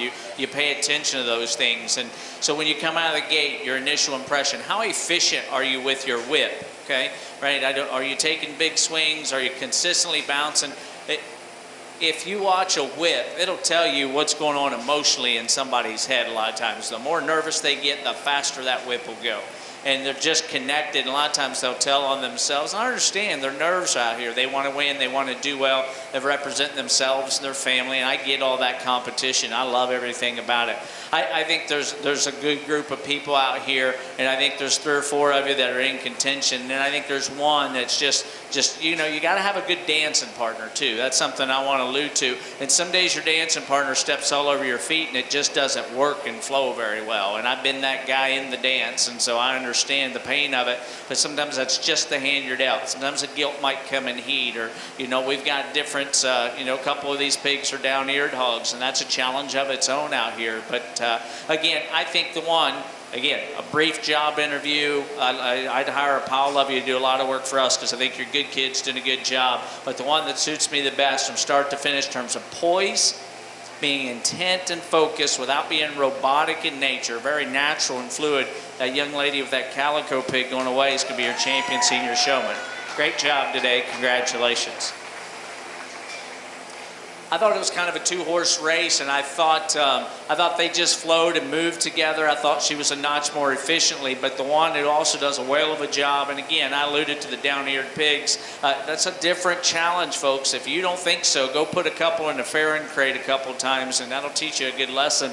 You do a great job. You'll be the reserve senior showman with that down-eared gilt today. Congratulations.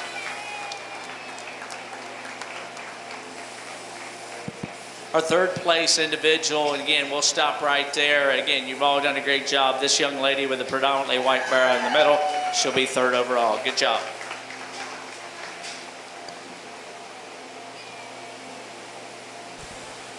Congratulations to Holly Howard for being our champion senior showman. Second, McKenna Malcolm. And third, Brenna Lake. Congratulations to all of those senior showmanship winners.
We're going to bring a trio of them out here, and again, just this one's closest, so we'll bring him back. Young lady in the middle with that Yorkshire Pier Hog, and the other young lady in the green and blue blouse right beside of her. She knows who she is. Again, I'm colorblind, so don't hold that against me. But we'll ask those three come back. We've got a second heat, and then we'll take a top three out of your intermediates.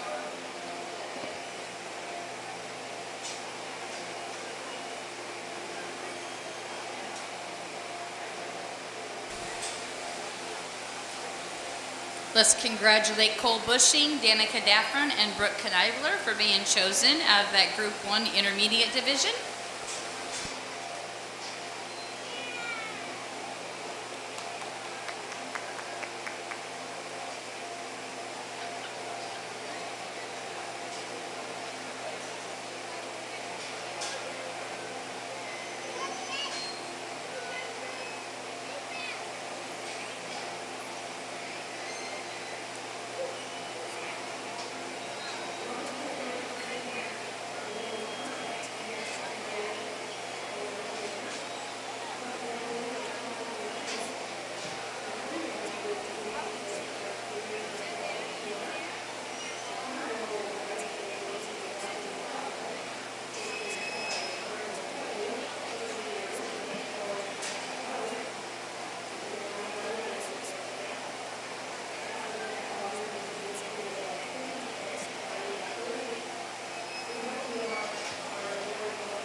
Just a couple ideas as we get into some younger folks, and we'll go into our juniors, and then we may have a beginner class or something as well. I'm not sure, but just a couple things for the younger kids that are listening, because I'm sure there's some of you that have been told, hey, pay attention to what he tells you and take some tips.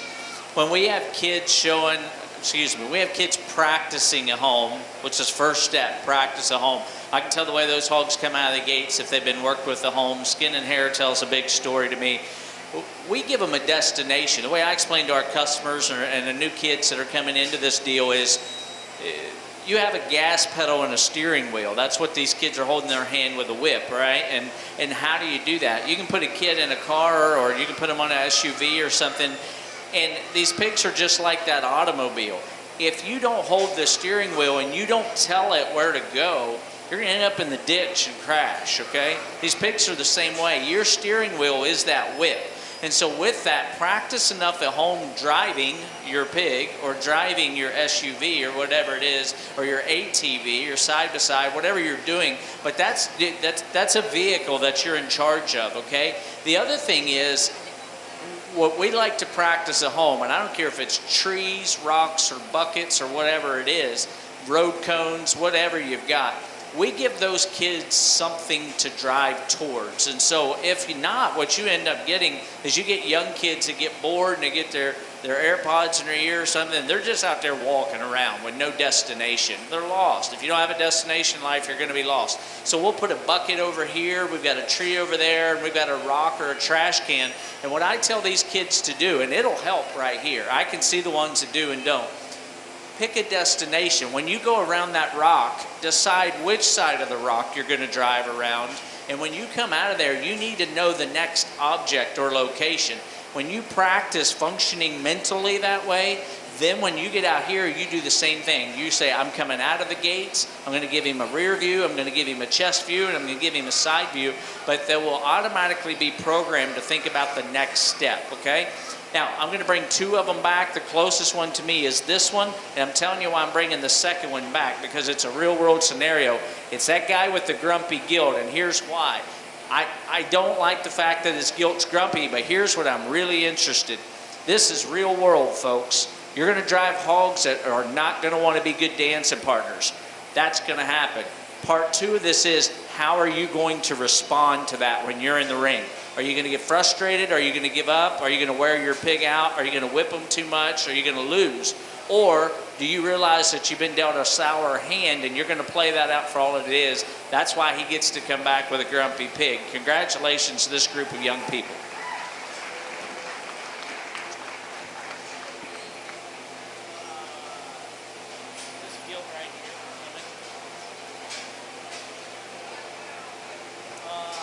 Clean cut boy in a black taller kid.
Let's give them a hand, guys. They're doing a great job out here. Really, really good quality. Very happy these individuals could drive pigs for us all day, any day. They're doing a fantastic job. And again, it's a tough, and it's a matter of personal preference and things of that nature. And in this particular drive, you know, you can do a couple of different things for a variety of different reasons. And he was going to win, or he was going to be third today, because he was my favorite either way. And twice I said, is he going to be able to get her back again?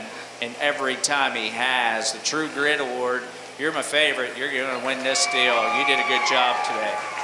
It's a thankless gig. I've been there, and I wasn't as good at it as what you are. You're just going to get that hand of cards, guys. Again, how he responded from start to finish. He could have given up on that gilder, got frustrated 100 times, and he's been poised the entire trip. That's a hard gig to play. Congratulations to that young man. I think there's 2 or 3 others out here after that that you could certainly make a case for, depending on where your priorities lay. I think the next one, from start to finish, that's done a consistent job for me, is this young lady with the predominantly white barrel out here. She'll be a reserve champion showman in this division. I think third place out here becomes tough. Congratulations, young lady. I think third is absolutely a coin toss, and I hate hearing that, because then one of you gets to be 3 and one of you gets to be 4 and left out. I think it's really close. Young lady in front of me is going to be third today. Young man over there, you would have been 4th today, okay? It's just really close. Young lady maybe gets her offhand on the pig a little bit too much for me, and that's what made it close. But otherwise, I think they do a good job. Congratulations to all 5 of these individuals. Congratulations to Malachi Malcolm for being the grand champion intermediate showman. Second in reserve was Brooke Kneibler, and third was Danica Dafflorn. Congratulations to all those intermediate showmen.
Heat of 5, and we'll bring a pair of these back. And again, I think they do a nice job. And as you get younger, right, you've got less experience. And so naturally you think maybe some of these kids aren't as good as some of the older ones, but that's not always the case. You know, the thing we take for granted in the Midwest and Indiana specifically, you know, you think about when I was a young kid, which is a long time ago, we'd show 2 or 3 times a year tops. A lot of these kids will show 20 times a year for 5, 6, 7 years before they even get to 4-H. So a lot of these youngsters get out here, they've got 50 to 100 shows under their belt before they even hit clover bugs or something. So it's an amazing opportunity, and boy, you see it in these young people. They're so good. The one closest to me is this young man. He gets to come back, and the young lady with that good belted gilt again, she's going to come back as well. Congratulations to you.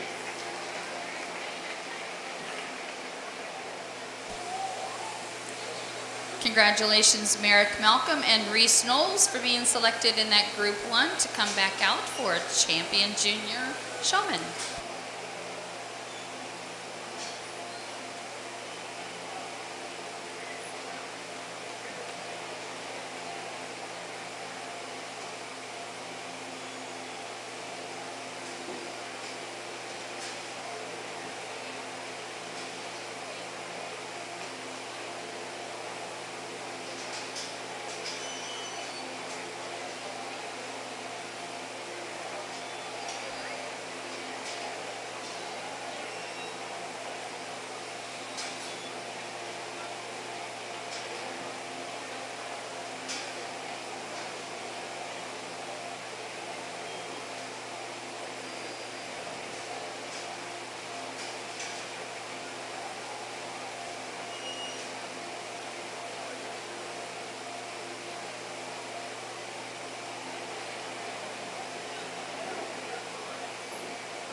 Our final heat in this division, just 4, so we're just going to have one come back. Young lady behind me's pig didn't necessarily cooperate, found that out gate. That's not her fault.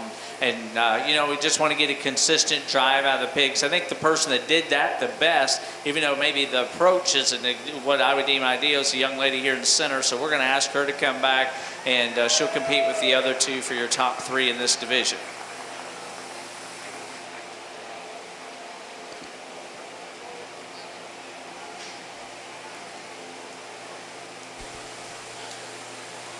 Okay, so we got 3 exhibitors representing our junior showmanship.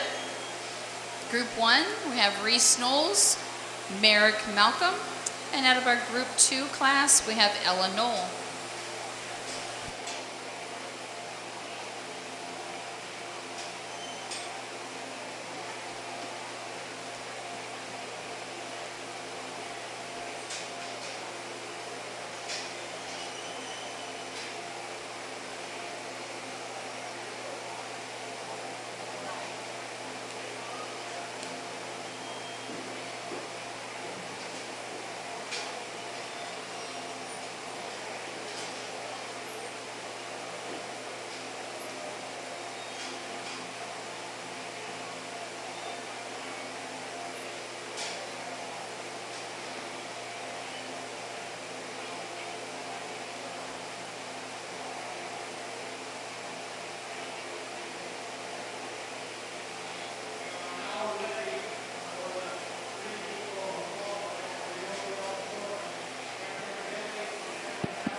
Won't waste any extra time. I think, again, we got young people out here with a bright future doing a good job, but there's a hammer. It's this guy right here. He's really good at what he does. Congratulations, young man.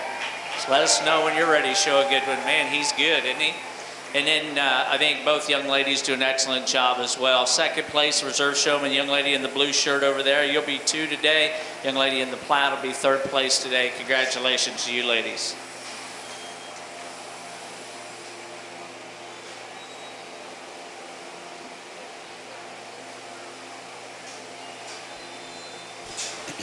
Congratulations, Merrick Malcolm, for being selected the junior showman. Reese Knowles, the 2nd, and 3rd was Ella Knoll.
Let's congratulate our rookies of the year out here for the first trip. And great job by these young people. We're not going to work them very hard. We want to make sure they have a positive growing experience. We want to make sure they enjoy themselves. We'll make sure they're not frustrated. And this is something they want to continue to do because they're a good product of what we're producing out here. With that being said, congrats to all 4 of you, but the cowboy that's been whipping and spurring right out of the gates is this one. He's going to win. Good job, buddy. Congratulations. Oh, yeah, he's pumped. Congratulations to Cray Ebenizer for being selected our rookie first-year showman. Now, as we're clearing the ring, we're going to be doing our overall showman. The representatives from our senior, intermediate, and junior division will come back out, as well as our past senior winners. And those additional winners are Cameron Hilly, Madeline Malcolm, and Nathan Seibel, along with our junior representative, Merrick Malcolm, our intermediate representative, Malachi Malcolm, and our senior representative, Holly Howard. Let's give all of those showmanship exhibitors a nice round of applause.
Well, let's congratulate. We're getting on the short rows of things to do today, and it's been fun. And man, you talking about a tough set. Really good kids. If you want to get your tail kicked at showmanship, just hop the gate because these kids will hand them out left and right to you.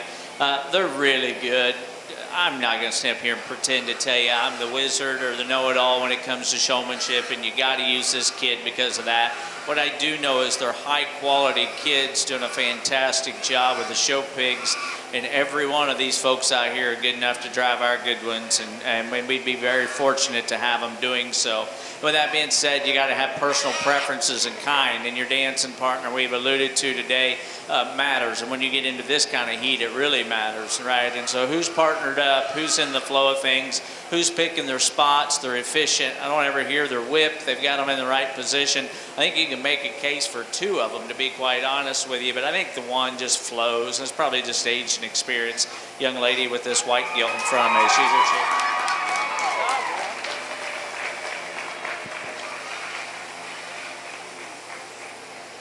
She does a fantastic job. Congratulations to her on an excellent day and career. And then after that, again, you bet. You congratulate her. She's earned it, worked hard. And again, that takes nothing away from everybody else out here. My second best, though, today is this guy right here. He's real good at his craft. And congratulations to him.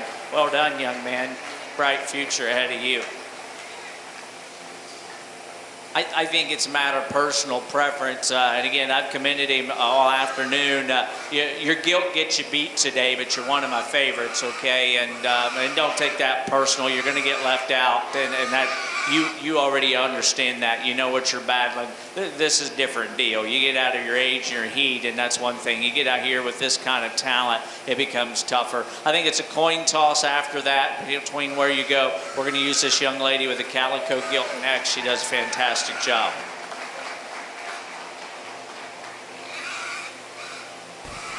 Congratulations to Madeline Malvin for being selected the overall showman and will represent it in the Showman to Showman contest.